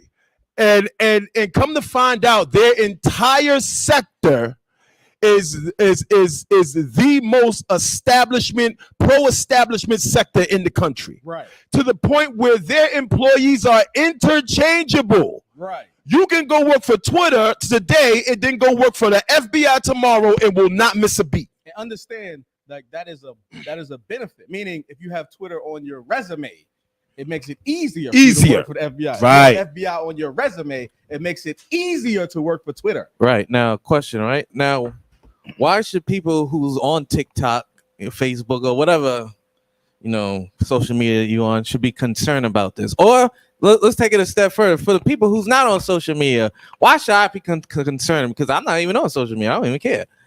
Listen, it's surrounding you. It's surrounding you. You know what I mean? You think you can avoid social media. You can't, because everyone you talk to is ingratiated with social media. You know what I mean? Right. And that's forming your society. That's forming public opinion. You're just one man. Right. You know what I mean? Your vote, listen, you can vote no on all this, but if 90% of everyone else is voting yes, it's happening. Right. So it all matters. It all matters. It's unavoidable. It's unavoidable. We got somebody coming in? Yeah, it sounds like someone popped in. Yep. Oh, we got the captain in the building. Let's get him in there. Hey, Shalom, y'all. We got Captain Slash in the building. Yeah, how about Shimmy out shot record thumb? How about Shimmy out thumb? Oh, Akim. Hey, shalom, officers. How about showing y'all shepherd a thumb? Yeah, this guy. Y'all about Shimmy Shepherd thumb. What's going on? Oh, not much, man. We just got back from one of the circle. There's like a little center where Christopher Columbus statue was at, and we was out there posting up, scouting it. You know what you got to do for that. Damn and, right. We had a few had a little battle. Some white Christian came up on us, and we had to cut them real quick in the English and Spanish. That's right. Most high he spoke English. At first, we was cutting him in Spanish. Then he's like, "Oh, y'all speak English?" Then we start cutting him in English. So that footage will be out, in about 20 minutes, 30 minutes. You know what I mean, for everybody to enjoy. Most high in Christ. Out here, yeah. Shalom, sir. Just for our viewers, can you let our viewers know where you are right now? Yeah, Khan. We out here in Santo Domingo, Dominican Republic, which is the capital. Esa loca. We in the capital of Dominican Republic, and we've been out here for about 3 days: Thursday, Friday, Saturday, and today's Sunday. 4 days, it's good so far. You know what I mean? It's fruit. We met up with a trooper out here from Haiti, from the Haitian school. Shout out to Officer Yatazar for putting in the work. I asked the trooper, I said, "How did you learn about the truth?" He said he saw Officer Yatazar on TV. Sorry, Christ. He said he saw him. Shout out to Officer Yatazar, ISUPK, IAT. Give him a hand. Damn right. Big up. Go ahead, Cap. It's on you, Cap. And so that's what he said. So he been with us. He rode with us about 2-3 days in 2-3 missions, and he's been on point. And said he used to be a Christian pastor, but he said once he seen Officer Yatazar on there, he had to call the number and get more information. And that shit was amazing to me. I said, I tried to double check. I said, "You mean your cell phone? You know, the phone, cell phone?" He said, "No, television, on the television." I said, "How in the hell we on the TV in Haiti?" Damn right. So man, Lord will, we keep that type of thing going on, because that's amazing. Damn right, Yeah, sir. boss. Hey, Cap, can I ask you a question real quick, if you don't mind, sir? Yeah, come. What is it that gives you the zeal and the drive to keep doing what you're doing? You know what I'm saying? When I first came in the truth 8 years ago, I was watching your class on Sundays. You know what I'm saying? And you was doing your thing. What from that point on, what makes you just what gives you the drive to continue to do exactly what you do? You know what I'm saying, for this truth. You know what I'm saying, to raise brothers up and raise up camps and so forth and so on. What gives you a drive? What motivates you, sir? Okay, Con. I mean, I feel like I was born for this truth, of course, like everybody else, but it's all the Lord. Yeah, I want to start off first saying that it's all the Lord. You know what I mean? The Lord is the one who make all this happen and make everything happen around us that we see, and anything in us that we do is from the Lord. You know what I mean? That spirit to do something is from the Lord. That spirit to love this truth like this is from the Lord. You know what I mean? So obviously it's the Lord first and foremost. But as far as like my type of motivations, like I've always been I kind of feel like I want us to be like an army. You know what I mean? And I want like on carnal side, it's like the power to raise up our nation and to have us all standing, in line for this truth, for our nation. Like that image, that vision is always in my head also, that having like basically like a Hebrew academy with like 50 men and then just one zone, and they're all lined up, reporting in, getting ready to run a hill or getting ready to put in that work, standing there, disciplined. Like that vision is in my head a lot. So that's like a personal thing that I push to try to make that vision a reality. And one thing that, as far as this trip and some of the other moves, it's kind of all been like a strategy, like goals. For example, like I got the goals set. The scripture said, "Where there's no vision, the people perish." So I have goals set that I want to accomplish in a certain time period, and I'm moving, and I've been moving towards all them goals for the past few years, and I have like a time period in my age that I want to try to accomplish these goals by, and I have little markers to achieve each of those goals. So, for example, when I first came into truth, I used to go to Chicago with the brothers every weekend, is because that was only camp. I got off probation, so I was able to go, and we was doing it. We was going every weekend, and the goal at that time was to raise up the school in Chicago. So we was trying to get to Chicago every weekend, doing little side jobs, get a little extra money, put our money together for the gas, make it to Chicago, kick it, do what we had to do, and then we get into Hebrew Academy. After a while, Chicago had its own men, so I started peeping it because I live in another city, so eventually I want to raise up my city. So I started peeping. I said, okay, we at camp, but shit, it's like 10 of us, So if the two men I come with, if they don't really need us like they used to. I start noticing, like, yeah, the camp a little thick. So that's when I start putting in the bid and talking to Captain Marquardt about not coming to Chicago every weekend, and start to raise up Indianapolis. Because that was, like I said, the goal. We got goals and that we want to achieve. The goal was to raise up Chicago. Chicago had men. Zaquan came in. The Bar Maf, Lamakia Allah, Kawan Matabak, Yaradan. These brothers start coming in. So the Chicago school was kind of being able to stand on its own. So then I stopped going to Chicago, and we start doing the camp in Indianapolis. And so it was three of us. Our first few camps, or maybe our first camp, and then one or two brothers would come here and there. We would have a camp with 3 men. And those camps was powerful. It was us 3, and it was always big crowds that would come around.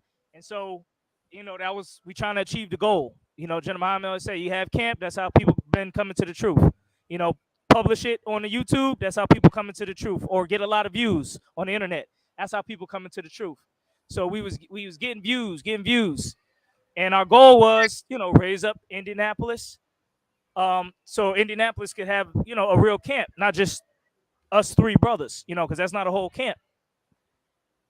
So brothers would come in here and there. We was doing the work. That lasted for like a couple months. then a brother here, a brother there. So then some of our camps would have 4 men and 5 men. So we rode like that for like a year, where we would have camp, and sometimes we have 4 guys, sometimes we have 5, sometimes might be 6. Because every now and then a brother would try to come to the truth here and there over that course about a year or 2 years. And the goal was to get Indy on his feet. Once Indy start kind of getting on his feet, where we was able to have camp consistently, where we had about 7 men, a floater here and there, a crackhead here and there, a bum here and there. You know what I mean? When I say bum, I mean a brother who kind of don't really want to do the work, but he's there because we kind of making him be there. So we did that, and when Indy started getting on his feet, the new goal was, because we in a tri-state area where there's 3 big cities right next to each other from Indianapolis, 2 hours away, Louisville and Cincinnati. So the next goal was to have camp in those cities. So we drove to them cities, followed protocol, scouted them out, did what we had to do to where, the brothers, we had a big camp in Cincinnati where the Midwest brothers came, had a barbecue. Then we ended up having a camp in Louisville. So the new goal was to have where Indy, Louisville, and Cincinnati can have camp on their own individually. That was the new goal. This was like in 2017, 2018. And that was the goal. So we would have camp in Indy, and when we built up the strength, we would have camp in Louisville. We'd have camp back in Indy. When we built up the strength, we'd go have camp in Cincinnati. So we rode like that for about 2 years, just trying to, keep camp consistent. And some more brothers start coming, some brothers from Dayton start popping up. Officers Yawa Thumb, Officer Makwawa, Officer Amawangabar in Louisville, I think Officer Thakun in Dayton. So Dayton started popping up. We would have camp in Cincinnati. Nobody from Cincinnati called in. Then brothers from Dayton would call in, even though we never had camp in Dayton. We had like 3 brothers in Dayton, and we never set foot in Dayton. We just had camp in Cincinnati. But Dayton was an hour away from Cincinnati, another big, decent-sized city. So obviously, you know what the next move is, have some camps in Dayton. But it's all about the goals that we set. You know what I mean? The goals that we set, and we work towards those goals. Even though them goals we know might take a year, 2 years, 3 years, 4 years. We got the goal on the table. So now while, we're working in between time, we got a goal. And then eventually, over the years, it took about maybe 5 or 6 years to get those 3 camps on their feet. They didn't really get on their feet till a little bit after COVID. Now, after COVID, 2022, we was able to have 3 separate camps when it started from the 1. And damn right, yeah. Became the camp leader of Southern Ohio. Sharna Quash moved from Las Vegas to be the camp leader of Louisville, and that was it. We made that happen. But there was also setbacks. There was always setbacks. So, like, for example, a few brothers moved from the Indy camp. The camp split up. So one of the brothers in the Indy camp, he became the Cincinnati camp. So that's 1 less man, Captain Apatazai. Then we had 2 brothers move out the city. We had a few brothers drop their sword to the point where it was only like 4 or 5 of us left in Indianapolis, and we wasn't even able to have camp because all 5 of us couldn't be in the same place at the same time because of schedules. And so that was like all last year, 2022. Indy camp was struggling, you know what I mean? We barely was able to have the class. We stopped having class 5 days a week, start having class once a week, twice a week for manpower issues. We wasn't having camp, but we did go to events. We used this app called Eventbrite, and there was a whole bunch of free events in town. So we just pop up, some type of mayor's gala or some type of event at the college. Nigga, we just be in there. We just pop up. We ain't know nobody there. We just pop up, post up, maybe give out a flyer or 2, try to record a little bit. And we just would pop up at different places in town where they have stuff going on, uninvited and all that, but you didn't need an invitation. And so we did that for like 6 months. After we did that for 6 months, not being able to have camp, barely having a camp, it was just 4 of us. We just did a lot of stuff on the internet. Then the brothers moved back, that moved away. 2 brothers moved into another city, another camp. They end up moving back to our camp. So that was the strength we needed to get back out there get boots back on the ground, having camp in Indy. And we had another straggler come here and there. Some other brothers end up leaving the truth. Like I said, this guys, we kind of just like, hey, come look, we got a place for you to live. Come in here. Right. And so we had to operate like that. But we was able to get back on the streets, get back making camp videos. We start using the iPhone to make short, like minute-long camp videos. Right. That was real profitable. So even though we had a downtime and our manpower was low, we didn't have the strength to accomplish our goals. We still grew in that time period to become sharper. Become sharper with how we edit things. Look, we started having camps, 2-hour camps. That's all we could muster because brothers had to leave and go do stuff. So we had camps for 2 hours. Brothers speak for 20 minutes apiece. Maybe in camp really sometimes only lasts an hour and a half. Everybody speaks for about 15 minutes, 20 minutes. Have 4 officers, 2 troopers. And we were recorded with the iPhone. But come to find out, that was better than having a long camp. Because now we was able to condense the camp footage to shorter, more powerful clips. And they got more views. Putting them on TikToks, Facebook Reels. Those got more views than the hour-long camps. And it was easier to put the footage out there. So we working, even though it's not like an 8-hour camp like we used to. We get out here for an hour, speak. At least we got a good footage to put on the internet, and that's where our views came from for another 6 months. You know what I mean? It wasn't many people seeing us on the street. It wasn't many people at the camp spot, devils and stuff. It wasn't a lot of action, but we was getting them online views. So that happened. But while we was getting our Indy camp back on the ground, I had another goal, which was to get to these other countries and have camps in these other countries. That was the next goal. Oh, you want to say something? Oh, okay. That was the next goal. So while we trying to get our main camp back on the ground, I always had this goal. So once we get our camp back on the ground, I know the next goal is to go to these other countries. And I was practicing my Spanish, using apps and stuff like that, trying to watch a YouTube video every day, doing that thing where it say learn Spanish in your sleep. Think I'm playing the Spanish thing, letting it play, in my sleep, trying to, catch a few words, memorize a few words here and there.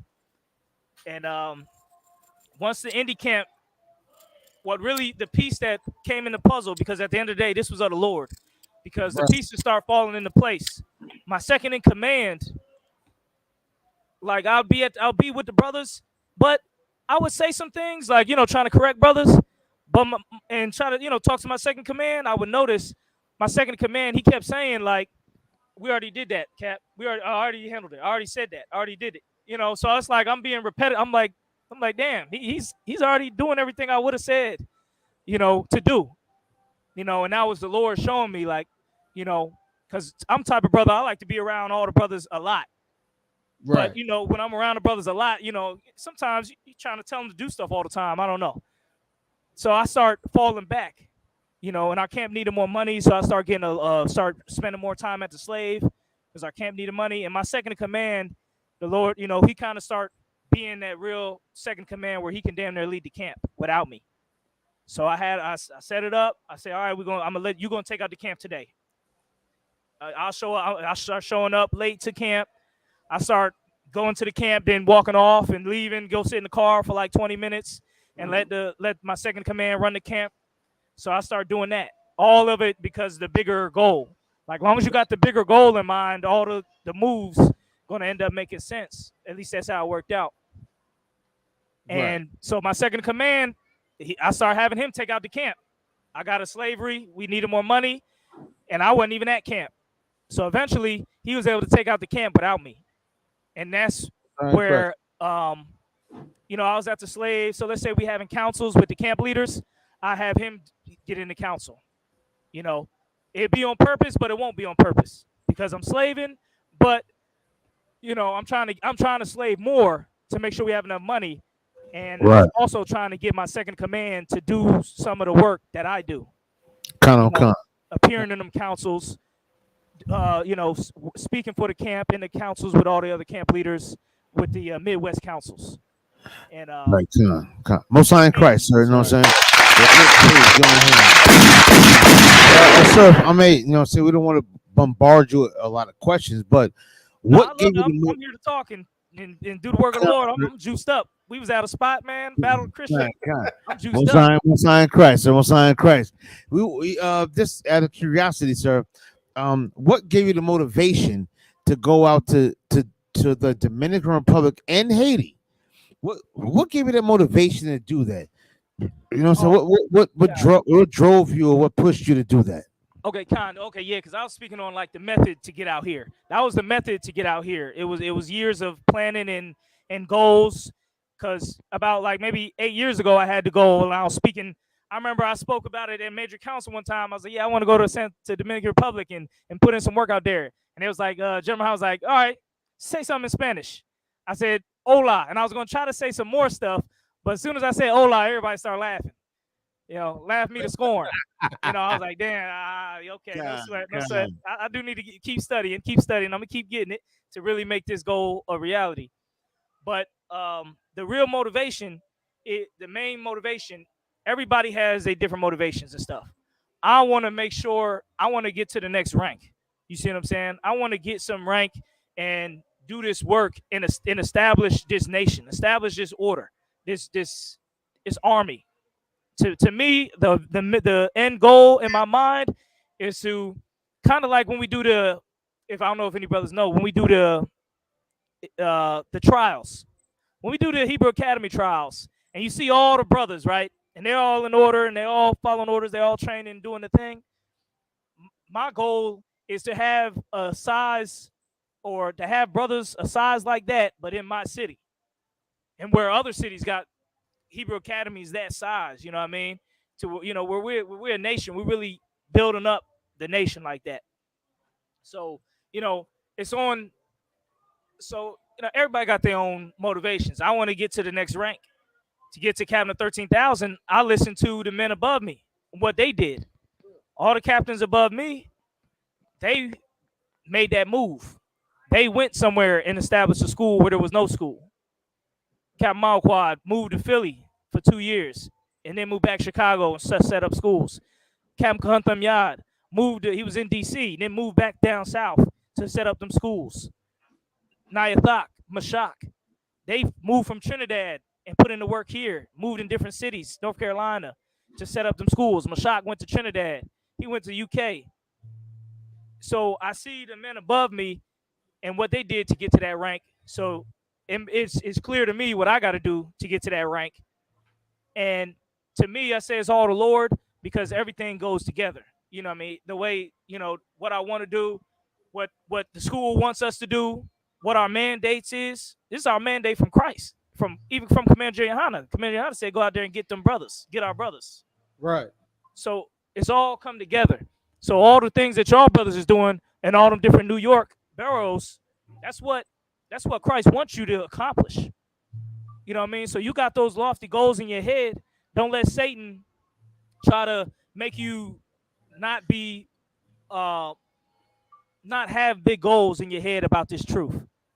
Like if you want to see a big school in Queens, or you want to see a big building that represents the UPK with men there, men on guard, men working there like it's an office building, whatever goals you have for your cities and boroughs, don't let Satan make you think those goals are wrong, or make you think those goals are carnal, or make you think those goals, that's not being humble, or that's not whatever Satan going to throw in your head.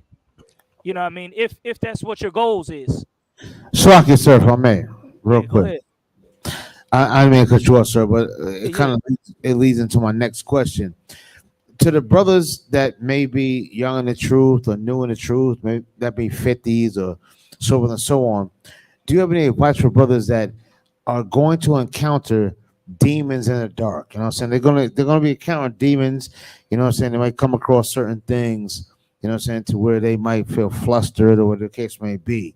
You understand what I'm saying? Do you have any advice for these brothers, which I know that you, not even just for them, but brothers that maybe 5,000 as well Yeah. that might have, you know what I'm saying, faced or are facing different atrocities or different struggles. You know what I'm saying? How can they get over these struggles and face, push through, you know what I'm saying, these troubles to stay knee deep or neck deep in this truth? You know what I'm saying? What advice do you have for them? You know what I'm saying, that maybe struggling, you know what I'm saying, that's just, you know what I'm saying, with these demons, you know what I'm saying, that just getting them. What advice do you have for them to stay strong and stay diligent and stay true to this truth? Con, the main advice that I know for me when I first came in this truth, my name Freedom is because I was in a lot of classes, and Captain Tazariak said, "Yo, you got a lot of freedom, so your name gonna be Freedom," because I was in class like 5 days a week, 6 days a week. I would watch every class every day and watch the Sabbath and try to read along. But what brothers need, you need General Muhammad's classes. That's if you ever a demon feeling bad or feeling down or feeling discouraged or feeling unmotivated or feeling weak, watch a General Muhammad class. That's my advice for the young brothers. Watch General Muhammad's class. Watch a man's overused class. You know what I mean? I know, even if for some young brothers, oh, I've been hearing so many classes. I done heard it all again, this and that. But trust me, you want to get back in those classes. Get back watching those, listening to those. And that brotherhood, General Muhammad is a great motivating brother. It's a great motivating general to really motivate and push brothers and things like that. So that's one thing.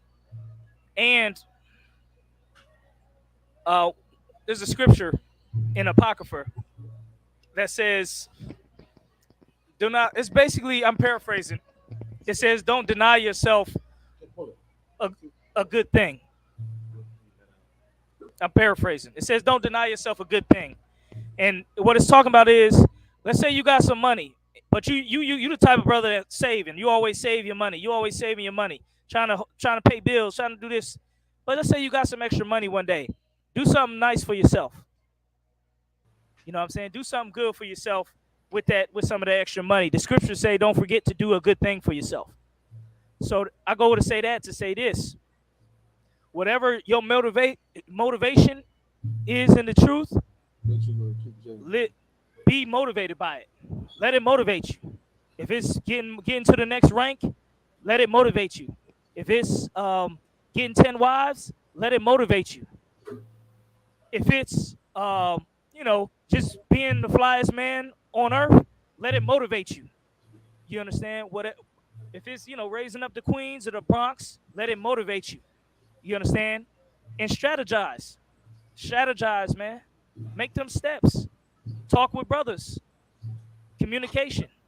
That's what it's all about. You know what I'm saying? You gotta set the goal, and then know the steps to take to make that goal happen. Know the steps to make that goal a reality. You know what I mean? Set a goal. Like I remember one time we needed kind of a van, and I was trying to get us a van for the school. I used to pray almost 2-3 times a week that we find a good van. And I always searching Facebook Marketplace for good deals and trying to learn about the van. And so I was praying for like maybe 8 months to get a van. And when we eventually got the van, it was a perfect van. Most high in Christ. Kind of Wakan, sir. That's what it's all about, brother. Setting them goals and putting in the steps to achieve those goals.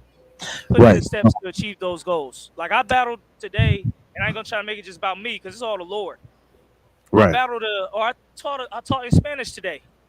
It wasn't amazing. It wasn't super complicated, but I taught in some Spanish words I know.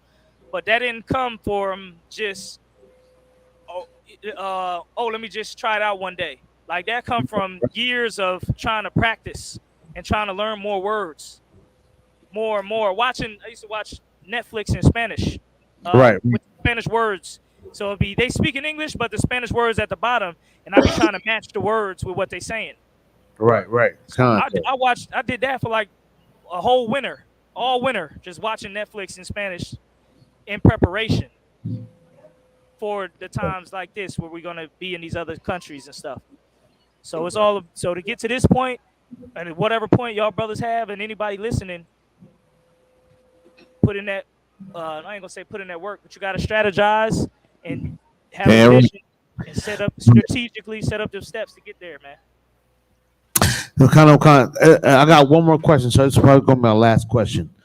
And in regards to like, okay, so right now you and Officer Yaquatazar are in Dominican Republic, just you two, right? So what makes you fight your fear and going over there? Like some brothers might have a certain sense of fear, like I can't go over there with just two brothers or just me and one other brother. How can I go over here? You know what I'm saying? What gives you the strength to fight a fear to go over there with just you and one other brother to take over a whole goddamn country?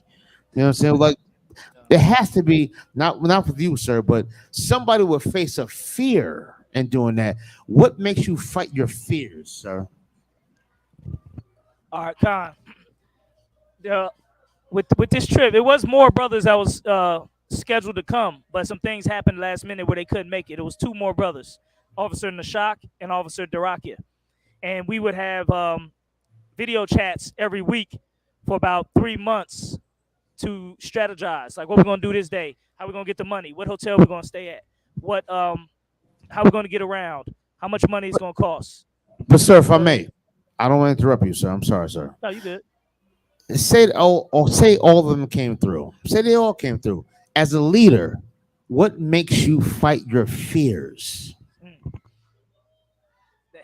Okay, let's see. I kind of now. Okay, if there's a brother who's fearful to let's say do this, come over here, then they shouldn't come. They shouldn't come. If you're fearful to come to another city or to come to another country, then you shouldn't come. That's what the scripture said in the Old Testament. The priest would go along the line of the army and say, any man scared or fearful of the battle, go home. So any brother that's fearful to come to another country or to go to another hood or go to another city or go to another borough, don't go. Don't do it. You know That's what I'm right. saying? Don't do it. Now, if you have some doubt about how it's going to go, get with the men above you and it's strategize. It's all about strategizing. You see what I'm saying? It's about preparing and setting a plan. So it's something you worried about. Like, all right, I gotta go to let's say I'm going to another city, and that city make me nervous because I remember when I was in the world, it was all beef when I go to that city or that town or that area. Strategize, man. You can strategize. Right. But like I said, for the most part, if you got too much fear, just don't go. Don't do it. Right. You want to say anything about that? And Salaka, sir. With that being said, before I became prison officer Yaquatazar back in the world, even when I was in Esau's military, I used to go to a bunch of foreign countries on my leave time, dolo, by myself. Besides going to Iraq and Afghanistan out to battle, though, but like Thailand, Philippines, Puerto Rico, and certain other countries by myself, dolo, on leave, though. But, me having some type of sense of morals and protocols and self-discipline, integrity, though, I didn't fear anything and always stay focused, So that's what made me want to come to this mission right here with no problem, fearless, to wake up my brothers and sisters, and that's exactly what I'll continue to do, sir. And if I could add one thing too, yes, sir. The fears I had about this trip was getting it shut down. You know what I mean? But there's another brother in the school, Officer Regalia. He said he came here he'd been here about 10 times by himself. I watched them niggas on YouTube, them so-called passport bros. They coming over here. they over here by themselves. They nowhere near as trained as us. So if them niggas could do it, I know I could do it. I know any brother in the school could do it. Right. Them Con. old, whole finding, whole searching ass niggas can do it. And then we shouldn't had no problem about doing it. You know? Right. Yeah, especially when they come into this same city. It's not like they're traveling to, Argentina. Them niggas is coming to this city.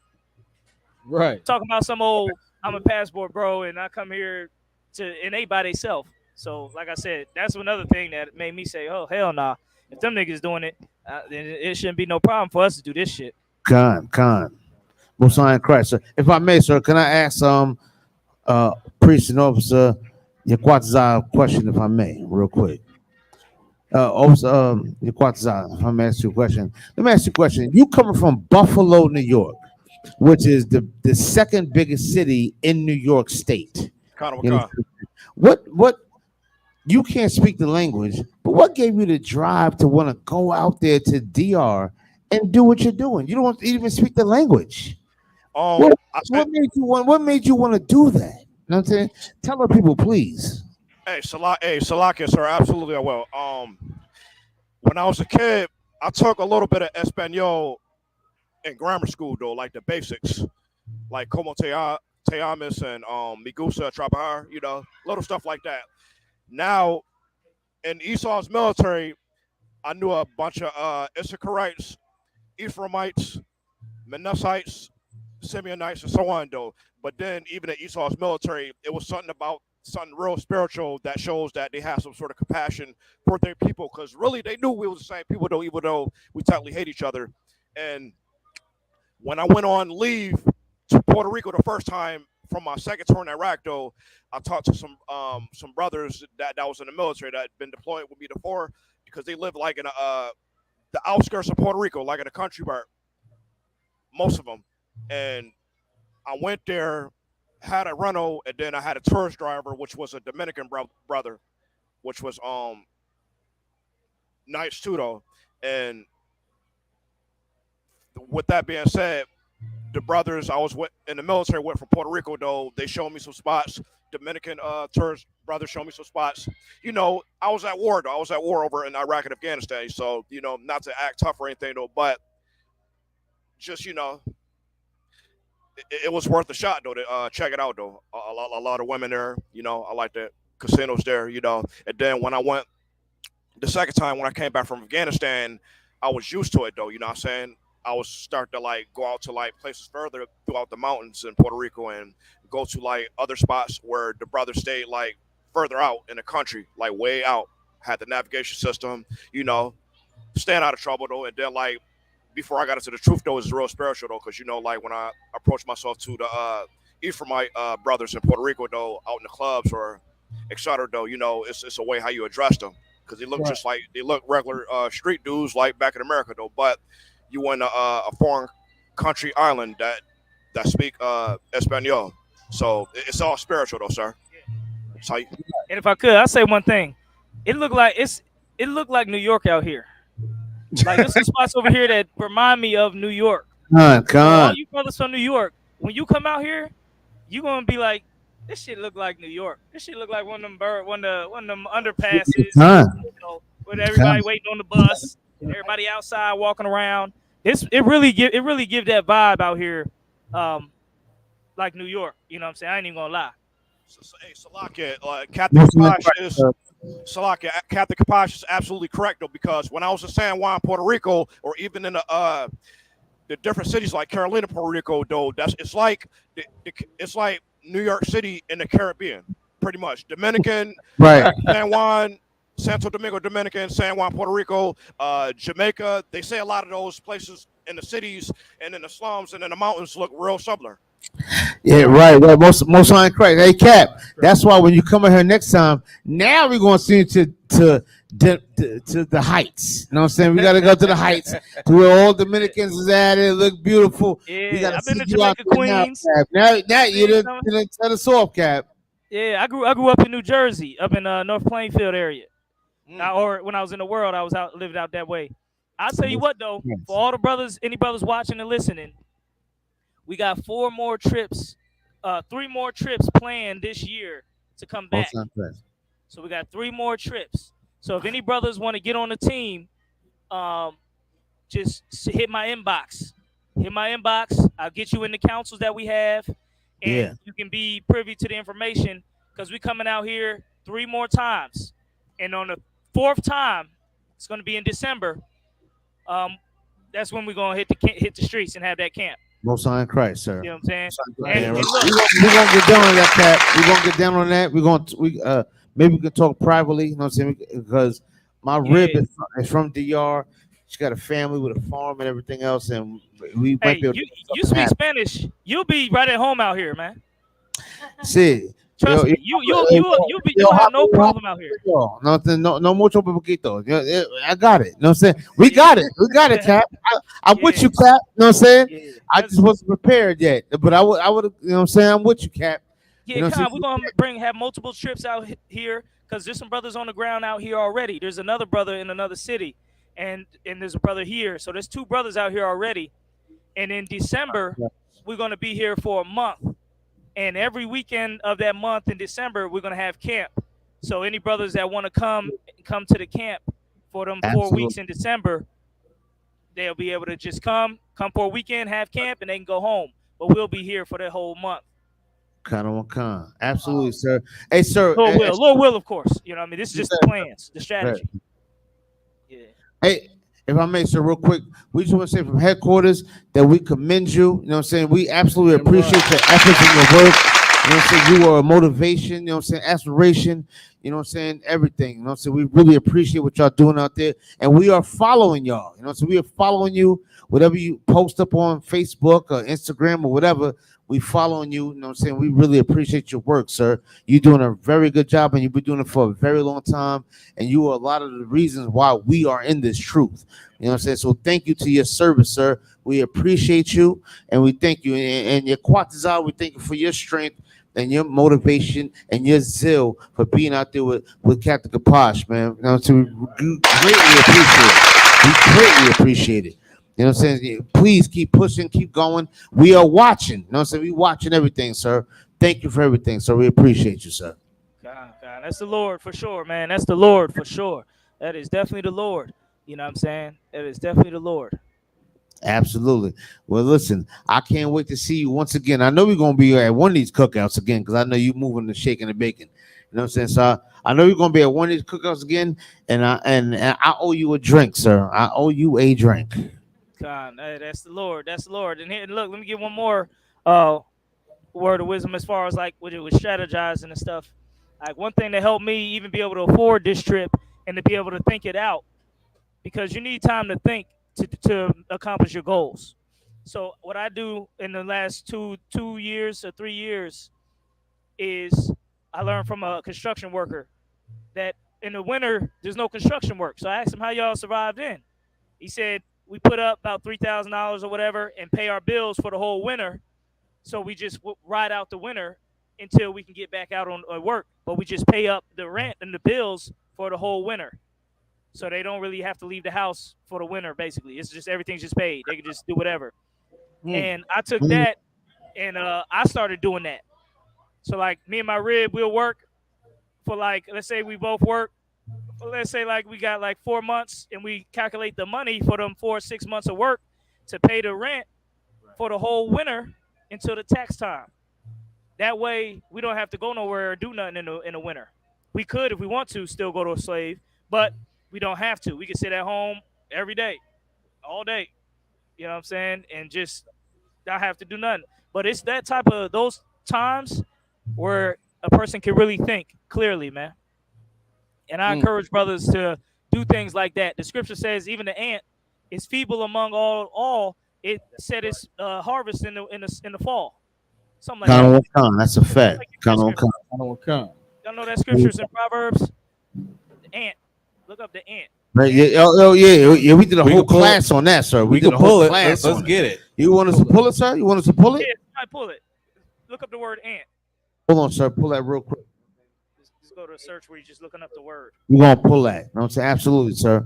You know what I'm saying? But we trying our best to just work diligently and hard. We see what y'all doing out there. You know what I'm saying? I mean, y'all moving and shaking and baking. You know what I'm saying? We greatly appreciate it. You know what I'm saying? Representing the schools to the fullest so much. You know what I'm saying? Not just there, but even in Minneapolis. You know what I'm saying? The way you move with your school and everything, like it's just a beautiful thing. You know what I'm saying? Straight Con, motivation, straight motivation. con. And brothers, always remember everything you do for the Lord, it you're gonna get reward for it. I know sometimes brothers putting up that money and this and that. Everything you do and every sacrifice you make, the Lord gonna reward you for it. Y'all got that scripture in Proverbs? Yeah, Colonel McCon, sir. 6 and 6. Let's go to 6. All right, go ahead. 6 and 6. We're going to Proverbs 6 and 6. Let's get it hard one time. Let's go. Proverbs chapter 6, verse 6. Go to the ant, thou sluggard. Consider her ways and be wise. Yeah, the ant, man. If you notice though, because sometimes brothers will tell you, "Oh, work, work, work, work, just work crazy, work crazy." It's not that. You got to work smart too. You gotta. This is something I learned. You got to know when to rest. The ants, you don't see ants in the wintertime A morning like this. because they resting. Go ahead, Colonel, give me more. keep going. Con. Salakia. Which having had- no which having no guide, oversee, or ruler. Verse 8, providing her meat in the summer and gathering her food in the harvest. Verse Yeah, 9. like if brothers, that's it. If brothers can really get that in their spirit where they can gather, like get it while the getting's good. In the summertime, in the spring, in the fall. Get that money and pay them bills for the winter. You know what I'm saying? Pay that rent for the winter months. And think like an ant. You ants don't just go and nonstop. Ants stop. They stop in that winter. Right. You see what I'm saying? So it's not only about just go and just work and just go crazy. You got to know when to rest. You got to know the times of the seasons, what the seasons mean. The winter is when the time to rest. The fall is when you should be gathering everything to be ready for the winter. You know what I'm saying? We live in a society where we basically try to work 24/7, 365. Right. You know what I mean? Because the oppressor pushing that pressure on us. But we got to know when to rest. And during that time of rest, man, I'm telling you, all you brothers, you could be able to think more clearly. Look what happened during COVID. Everybody rested during that 3 months of COVID. People came out thinking more clearly, came out with being better people, body feeling better, healthier sometimes. So, brothers want to consider that also. I just want to put that out there because that's something that helped me put things together, put things in perspective when I was really able to sit back and rest and sit back and like, all right, I want to, obviously you want to be doing the work of the Lord all the time. But when that time you're not doing the work and you're just sitting back and you're thinking and you're contemplating and it's strategizing, that time is precious also. Because that time catapults you on to the next thing that you need to accomplish. Right. You know what I mean? So that's just the thing that I want brothers to, know. Like if sometimes if things are going slow, it could be from the Lord while it's going slow. Lord could be really trying to show you some more things and teach you some more things. So that's why it's going slow. That's why it's not getting the fruit that you want. Because the Lord he may be holding back the fruit for a time because he wants you to take more time and learn more, be more patient, anything. It could be a million different things. He could be, waiting for the pieces to come back together. But when them pieces do come together, it's game time. Kind of what kind. You know what That's That's right. for every brother, man. When them pieces do come together, it's game time. You know what I mean? So be ready when it's game time, but be ready, relaxing, thinking, studying, praying. You want to always be praying, brothers. A lot of brothers don't even pray. They come into this truth and be like, "Damn, yeah, I used to pray a lot when I was a Christian." They come in the truth, they don't even pray no more. That's how I was. I came in the truth. I ain't send one prayer up besides the class prayers for like a whole 2 years. That's a fact. That's a fact, My sir. whole That's first 2 years in the truth, I stopped praying, except during class right, when right. the school told us to pray. But then, I had to learn, like, you want to pray outside of class too. Look at Mordecai. The scripture said Mordecai prayed 3 times a day, consistently. You know what I'm saying? Without fail. Not like, oh, he prayed 3 times today and then he didn't pray again for 6 months. He was praying 3 times a day. You see what the Lord did with Mordecai. So, you know what I mean? It's just another key factor in accomplishing goals and doing things in this truth that brothers want to do. Praying. Yeah, Colonel Wakan, sir. Hey, sir, look, we greatly appreciate, of course, your wisdom and your efforts and your words and everything. We greatly appreciate it. We sit here watching you. Unfortunately, watching from the sideline right now. You know what I'm saying? Hopefully, we can join you one day and be in I the see the DR. fire in y'all eyes. Y'all got real hungry when I said we got more trips coming. All Yeah. y'all just cleaned up a little, chest got a little bigger. So, Is that right? Yeah. Colonel Trust me, Wakan. all you New Hey, York sir. brothers, y'all won't even be able to tell the difference when you get out here.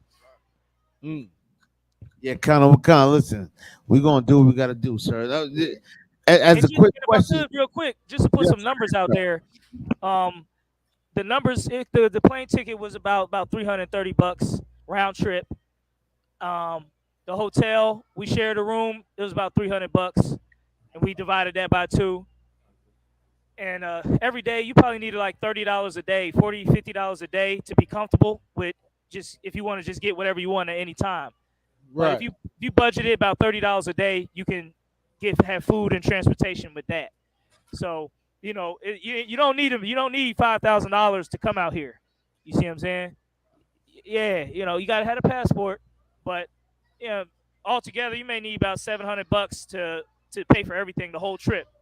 $700-800 pays for everything, and you probably have 100 left over, 200 left over. Sir.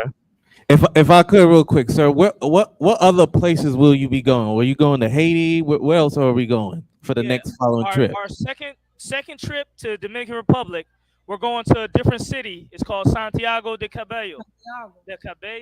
Cabellos, whatever. Santiago. That city is 1 hour away from a border town, a border city in Haiti.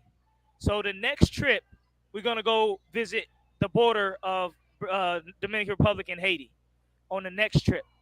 And then we're gonna finish up the trips here in Dominican Republic, which is 3 more. Then next year we may hit up one other place like Colombia or Belize, just probably a one-time thing. Damn and then right. We'll get back to putting in the work in Dominican Republic. So the overall plan is to hit up Dominican Republic for about 3 more years. For about 3 more years of just hitting up Dominican Republic. We may take one more trip to like Colombia or scout a place like Belize. And then after the 3 years of putting in the work in Dominican Republic, we're going to move to the next city. And that's wherever the Lord, wherever the Lord kind of puts us, you know what I'm saying? Because people start waking up in a certain area, that's the place we want to go. Like we start getting a soldier or 2 here and there in some other South American place, that's where we want to go. God damn right. Give Captain Kapaj a hand, man. Captain Pras, we don't have that much time left, but we're gonna probably do one more article. Would you like to join us on this last article before we head out? Hell yeah. And like I said though, with the strategy, this is part of a 20-year plan. Damn right, sir. I got a 20-year plan in my head. So when I get to my certain ages, I want to have these certain goals accomplished. So brothers, remember, it's for the long haul. You know what I mean? It may take you 4, 5, 10 years to establish a city. Boom. Now you got that city established and it's strong and it's rocking. You saving people out there with the truth. Absolutely. Hey, might as well have a 20-year plan, 30-year plan. What you gonna do when you hit 60? Count. You know, Damn right. and you can start working. The scripture says there's like 4 or 5 things that's the best qualities in a man. It's in the Wisdom of Solomon. One of them is prudence. It's fortitude, prudence. Let me get that scripture. Go to Wisdom of Solomon real quick, and then we get that story. Lock it. Con, sir. Let's Wisdom pull of that. Solomon. Look up the word prudent, or prudence, or fortitude. No, prove. Yeah, try that. You got to go back to do it. No, back. Right there. Now do it. Look up the word prudent or fortitude in the Wisdom of Solomon. That's Old Testament. You got to go to Apocrypha. It's right there. We got it, sir. Wisdom of Solomon 8 and 7. Go ahead. Wisdom of Solomon, chapter 8, verse 7. And if a man love righteousness, her labors are virtues, for she teaches temperance and Okay, prudence. these are the big qualities that you want to embody or have or put in you. One of them is temperance, being able to be calm, not too high, not too low, but calm. Temperance, having self-control, discipline. Go ahead. And prudence. Prudence is thinking ahead. The ability to think ahead, that's going to be one of your strongest abilities. You use that and exercise that, that will help you in this truth. When you think ahead, think years ahead. Think next year. What you want to do next year? You should go to school. Maybe go get a degree.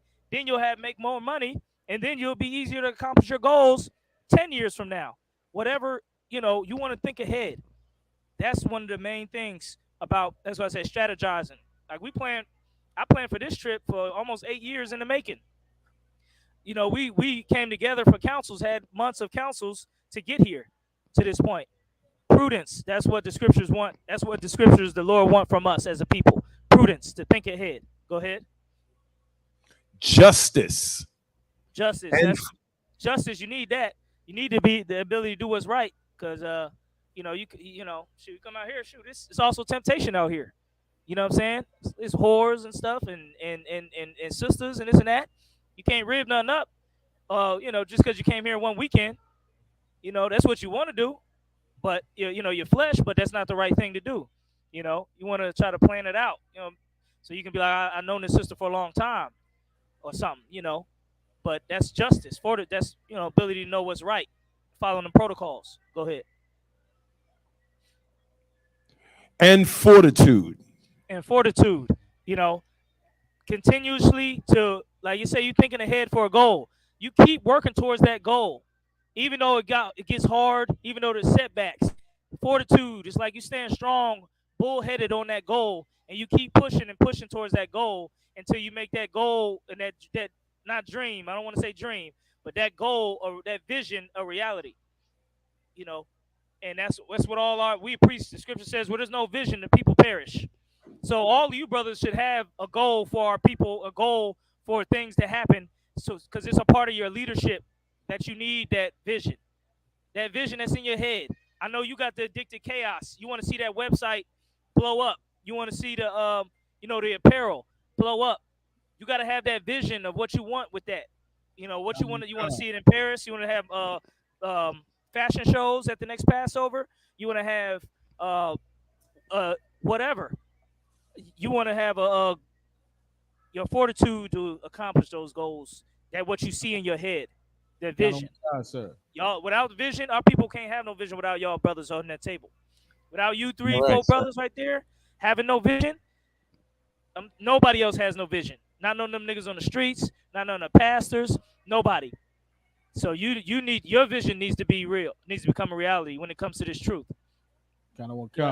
So that's what's most important, and have that fortitude to keep working towards that goal, even if it may take years. Set in your mind, I know this goal, I can accomplish it in about 4 years. Damn right. Now you got what you need to do for your life. And then now nothing's gonna stop you. It's not like, I missed the class or missed this, something small get in your way, because you got the big goal. Right. So, but yeah, that's it, man. We definitely Most High in Christ. Hey, sir. One thing we definitely want to do here, sir, is big you up and thank you for your wisdom and your knowledge. You know what I'm saying? For, come on the show. You know what I'm saying? We appreciate that. Your Quatazar, big up to you too, brother. You know what I'm saying? For your diligence and hard work. You know what I'm saying? Brothers see that. You know what I'm saying? You working hard. Yo, Cap, man, we appreciate you, man. You are definitely a motivation, and we thank you for everything that you do, man, for real. You know what I'm saying? Definitely. We thank you. Damn right. Appreciate you. Appreciate all y'all. It's all the Lord. Salaki. It's all the Lord. Always remember that. It's all Most the High Lord. Christ. Count Come. But as always, we're gonna get to this one more article. I know, sir, you say you're gonna join us. So let's get into one more article real quick. Har, what we got? Oh, we got this last article that Priest and Officer Shalai Allah brought out. Let's get into this. Jerry. Give Jerry Springer a hand. Give him a hand. Rock it. So we're gonna rock out for a little while. Give Jerry Springer a hand. You know what I'm saying? Jerry Springer, the fake. I don't even want to. Oh, should I say it? I don't even want to say it. I don't even want to say it. You know what I'm saying? Oh man. Imposter. Curly fries on the side. Yeah. Right. For our viewers that don't know, well, if you from my era, you have to know who Jerry Springer is. But for those who don't know who Jerry Springer is, he's a modern day P.T. Barnum that had on a show during the 90s, a daytime show that was very popular. He was an Amalekite, or what they refer to as a Jewish man and a Jewish producer and company of his show. Right. And his show became filthy rich, and he himself became filthy rich by exploiting poor people, specifically blacks and Hispanics as well on that show. Right. A disgusting show, man. Listen, I'm from that era. I remember the Jerry Springer show. Right. You know what I mean? It was the first time you saw fighting on regular TV. You know, that wasn't a sport. They throwing chairs. Right, they do shit. Right. If I may, Go ahead. Jerry Springer bathed in the tears of his victims. Right. Now hold on one second. Hey Cap. I know you there, and I know you familiar with Jerry Springer. So what's your take on Jerry Springer's death and his legacy? What's your take on that, Cap? Oh, Khan. I spoke about it a little bit with the brothers on the Chicago podcast. Look, you Christians, you Christian leaders, you should be you should love Jerry Springer, because you Christian leaders, guess what? You never tried to stop Jerry Springer. You never tried to protect our brothers and sisters from being taken advantage of and being exploited all over the world. That's what a real leader would do. A real leader would protect our brothers and sisters from somebody, from a parasite like that man. Like that man, like that man, our leaders should have stopped him. But hey, look, they love you. You're supposed to love everybody, right? You're supposed to love everybody and love everything. It's our black leaders' fault that our people looking bad in the earth. Right. You say, oh, that's a bad look. Oh, that's a bad look. Jerry Springer was a bad look on our community, on our people. Right. And a good black leader would have stopped that. A good black leader would have shut that shit down. That's right. Damn right. That's what a real a shepherd would have did. But your Christian preacher, Creflo Dollar, T.D. Jakes, all these other big time pastors and preachers, why didn't they speak up against it? Right. Why didn't they put a hedge around our people against that madness? They didn't. Right. It's black leadership fault that thing even existed, and that we were able to be exploited like that. Right. Yeah. Right. Yeah. So, sir, if I'm not mistaken, you don't feel no sorrow for Jerry Springer dying, if I'm not mistaken. Do I feel sorry? You don't feel no sorrow for him dying, apparently. The wicked, something gonna happen to the wicked, man. And that wickedness was allowed to go far too long, man. But hell no, not no feeling sorry. That's right. If there's a Jake out there who feels sorry for him, look, I feel as sorry for Jerry Springer as he feels sorry for me. That's right. Con. I think about Jerry Springer as much as Jerry Springer think about me. Right. And if I may, go ahead, brother. Rock it out. If I may, the Jerry Springer show is the progenitor of the shows we see today. Right. That whole black infighting, throw a drink in your face. Right. Like that show basically was the tree to the fruit of the shows we see now. They found out it's profitable to export that image of black people. You know what I mean? Right. They found out through the Jerry Springer show, and now shows all of our shows that show us on it now is basically copying that show. It was such a big influence that is black entertainment now exported out. You know what I mean? All this love and hip hop, all of that is coming off the heels of the Jerry Springer show. This whole attacks and all that stuff that never was part of television before. Right. And they found out that okay, there's money in this. You know, so to see him go, I hope it closes the book on this type of stuff. You know what I mean? Like it's the end of a chapter, and I think all of the fruit of him needs to go too. Right. Right. You know what I mean? Because that's not a representation of our people. You know, like I said before earlier, like 1% commit crime. That's not our people there. No, like if I could real quick, right? Let's and the big thing I want people to realize, Jerry Springer didn't start off like that. He didn't start off like how the show is. He started. Wasn't he a mayor? Yeah, he was. I believe so. But the point I'm trying to hammer through is when these shows don't have money, they talk real stuff. They talk real shit. Remember, the Israelites was on Jerry Springer and Montel Williams and Sally Jesse Raphael. Right. When they're out there lowest, they want to tell you the truth. They want to bring KKK people on. They want to do this and this. Once they start making the money, now they want to insult black people. Right. You understand? Sally Jesse Raphael started acting like that too, like Jerry Springer. Montel Williams started acting like Jerry Springer. Don't forget Ricky Lake. Ricky Lake. All those people who start off, they end up starting off being serious. They start off doing this and that. Once the money start coming in, once they get their fan base, black people don't know how to act. Right. You know what I'm saying? Look, he had sex with her and her, transgender, blah. It's crazy. You know what I'm saying? Now they crazy. Now we don't know what we talking about. It always starts under the guise of journalism. Right. When it first, I'm an investigative journalist. We want to find out what's happening, right? But then once the money comes in, it turns into entertainment. You know, the midget cousin dated such and such, and that's how it always devolved into just entertainment. And they realized there was a big market of entertainment by showing negative images of black people.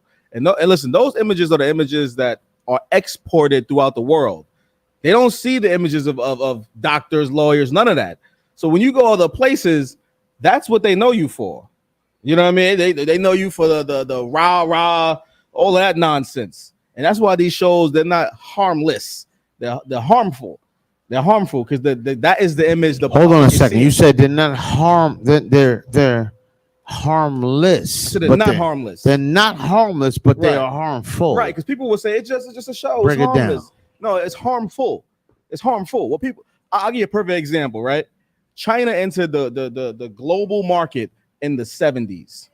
Those are superpower and crazy now. Before it ain't have none of that. You know what I'm saying? Hey Cap, I hope you're listening. We're gonna come to you for your opinion on this, please. Go ahead, brother. Right. China entered the global market in like the 70s, right? So they didn't have that world connection before.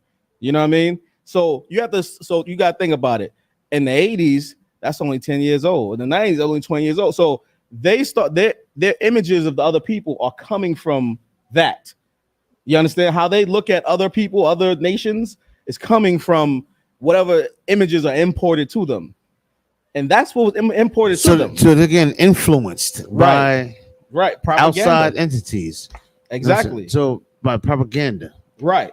Hey, sir, if I may, Captain Capacho, if you listen to what he said, how do you feel about that? Like, we getting influenced by outside entities. Is that what you're saying? Right. In other places, you know, think of where he's at now, Dominican Republic. Right. What are the images of Black Americans that they had to see? Because we did watch some videos where oppressors were the statues. There were no Dominican statues. There were no Israelite statues. It was just statues of the oppressor. You know what I'm saying? How do you feel about that, Cap? Talk to us about that.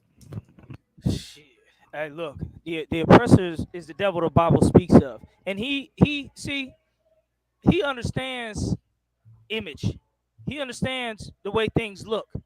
He understands these things because the scriptures say he the most subtle beast of the field. It's just in him to be like that. It's just in him to look at that and consider that.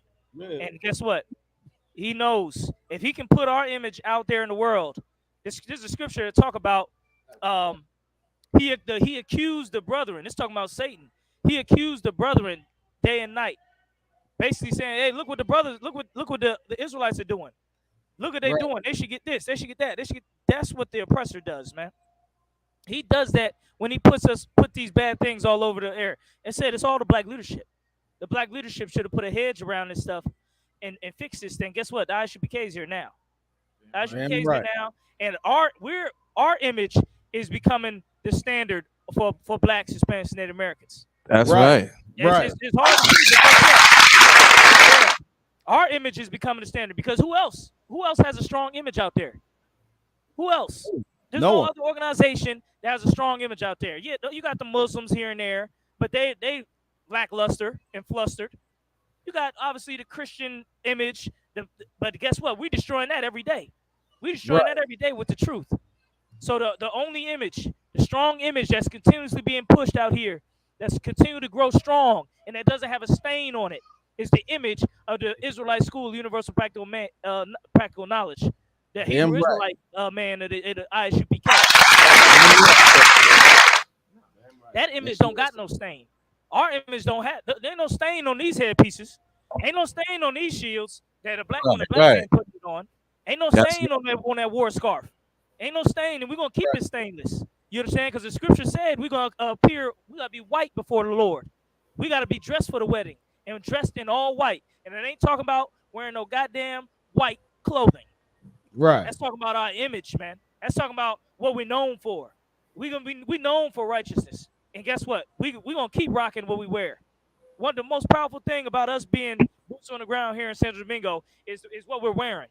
Wearing the fringes, wearing the shield, wearing the tams, the headpieces. They see that when they see us, they know that's different. What that's not just no regular nothing. That's not no niggas in the hood. That's not no Christians. That's not no Muslims. That's different. And guess what? This don't have no stain on this image, and we're gonna keep it like this. So shout out to the brother Karab who does the dresses and the dress and apparel, does the clothes, does the jewelry. Keep it pumping, keep it coming, because there ain't no stain on what you make, on what you put out there, and what you get for brothers to put on. There ain't no stain on that. There ain't no dishonor on that. Ain't no Jerry Springer associated with this shit. You understand? Ain't none of that associated with this. So they destroyed our image. The scripture said they destroyed our image. But guess what? The scriptures also said it's gonna be a new image. It's gonna be a new creation. It's gonna be a new song that they're gonna sing. And that's what we bringing. And that's what we have, this truth. So keep pumping it, keep pushing it. When they look, there's some people recognize us out here. There's some people recognize us out here. We done ran into 2 or 3 people that's like, oh, you're the Israelites. Oh, yeah. See, because they see the fringes, they see the apparel. Damn right. Right. They recognize it's straight love. They recognize, I know what they about. It's straight unity. It's straight coming together with them. It ain't no bullshit with them. It ain't no fighting and throwing bottles and drinks and milk, throwing bottles of water on each other and fighting in a damn bar. That shit ain't with them type of brothers. Right. It's very important, man. I remember one time when I was in the world, right? I was on a football team, and I was kind of on like a Bible tip when I was in the world too, like, Bible thing, like, trying to be with the Bible. Right. When I was on a football team, I was respected on a football team, and blah blah blah, because did I play good football, decent, and this and that. And one time I was coming to the practice by the locker rooms, and half the football team was out there, maybe not half, maybe 1/3, and as soon as I walked up, I didn't know what they was doing. One of the brothers was like, "Hey, come here." They used to call me Therm. Come here, Therm. Come here, Therm. Tell these to stop, to cut this out. Tell them to stop all this foolishness. Because there was another brother on the team trying to get 2 brothers to fight. So they was like trying to instigate a fight, and everybody was gathering around to see if they was going to fight. But the 2 brothers who was supposed to fight, they really wasn't trying to fight, but they just know they wasn't trying to lose face. They wasn't trying to seem like they was getting punked. So if the instigator would have kept instigating, he would have made them fight, because neither one of them wanted to look like a punk. But then when they said, "Hey, Therm, no, look, Therm," and I just stood there because I didn't know what the fuck was going on. It didn't dawn on me till a little later, like, oh shit, they was trying to fight. But just my presence, and they know what I was about, had them chill that shit out. Had them like, all right, well, okay, well, fight's over. You know, Thurm's here, so ain't nobody gonna, you know. Most High in Christ. You can understand he ain't gonna be cool with this. So they squashed it. That's the strength of having the proper image, man. That's right. Just being the Israelite. Just being the Israelite school, being in the Israelite school, UPK under Commander Hana.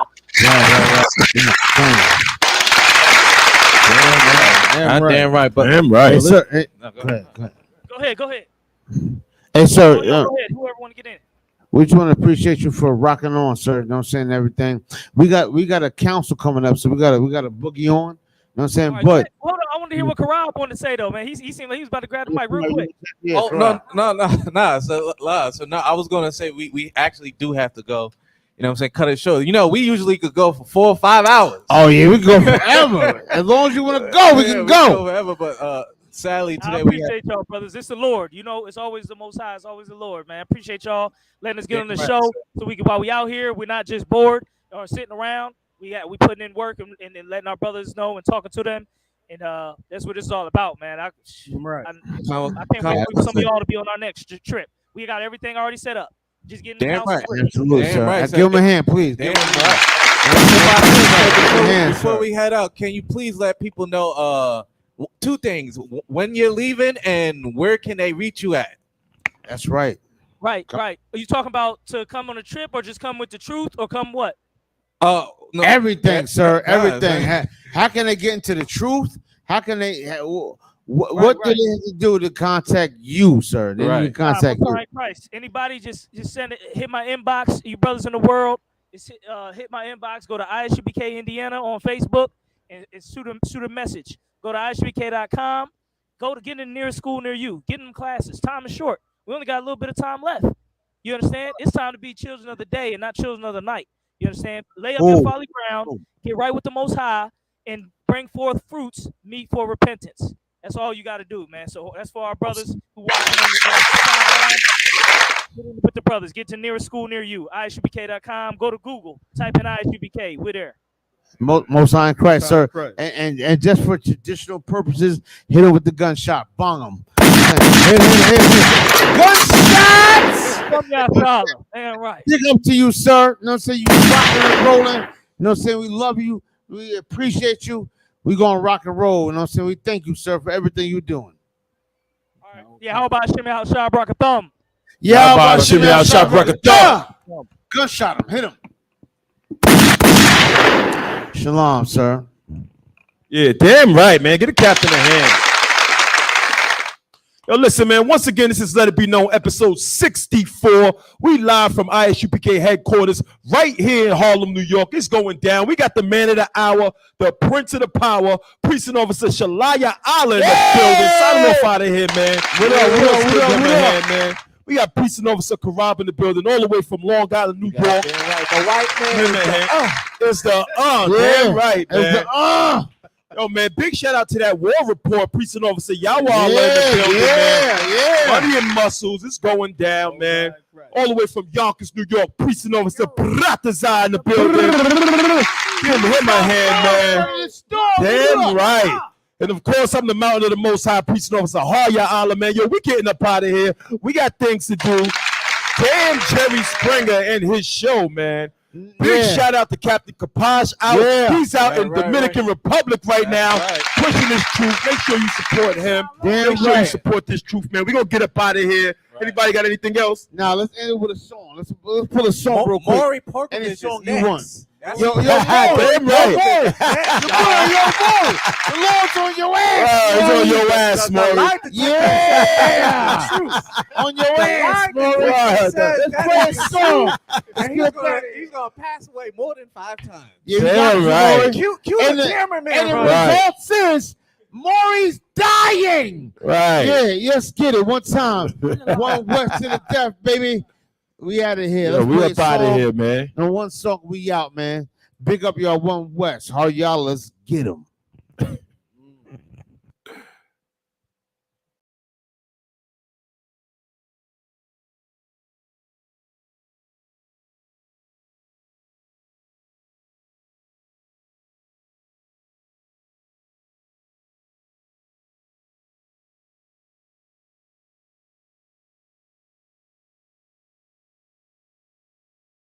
get on his ass real quick one time. 144, baby.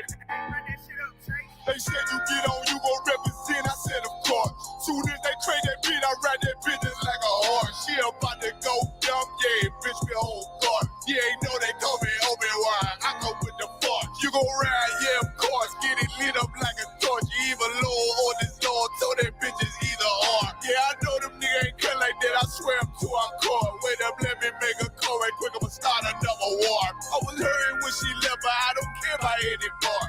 I need a Vaseline like my Nina Puffer bar. Took a Zoc, watch the dark. Matter of fact, like a dart. Any problem, let them come. We gon' snatch they soul like Shang Tsung. Put them out of service, keep them tools like Miss Harper. Try to hope it's way too late. I'm headed straight to the safe. Throw that one up like a trophy. I'm that nigga, ain't no debate. Throw them boys, we taking notes. Call them up like set the date. This shit a piece of cake. Yeah, my bitches came from Whole Foods. Told them put on that top 3. Then bring me my house shoes. Don't make excuses. These niggas ungrateful, gotta show them UBK rules. I make hits like I can't lose. They said you get on, you gon' represent. I said, of course. Soon as they crank that beat, I ride that business like a horse. She about to go dumb, yeah, bitch, the whole court. You ain't know they call me Obi-Wan. I come with the force. You gon' ride, yeah, of course. Get it lit up like a torch. You either low or this Lord, so that bitch is either or. Yeah, I know them niggas ain't cut like that. I swear I'm to our court. Yeah, I just got off the call. I'ma start another war. Spit a plate up with my niggas, get your knife and your fork. They ain't locked in with the count and when you speaking to me fart. Yeah, I just took the floor. Ain't no cowards in my campaign. They can't stop the campaign. Tell them bring the champagne. They know I'm a champion. They can see the outcome. Get them niggas bad, got them tied down and outdone. Came through with them steps, niggas been down since day one. We run up the bands, bitch like Dylan. They say you get on, you gon' represent. I said, of course.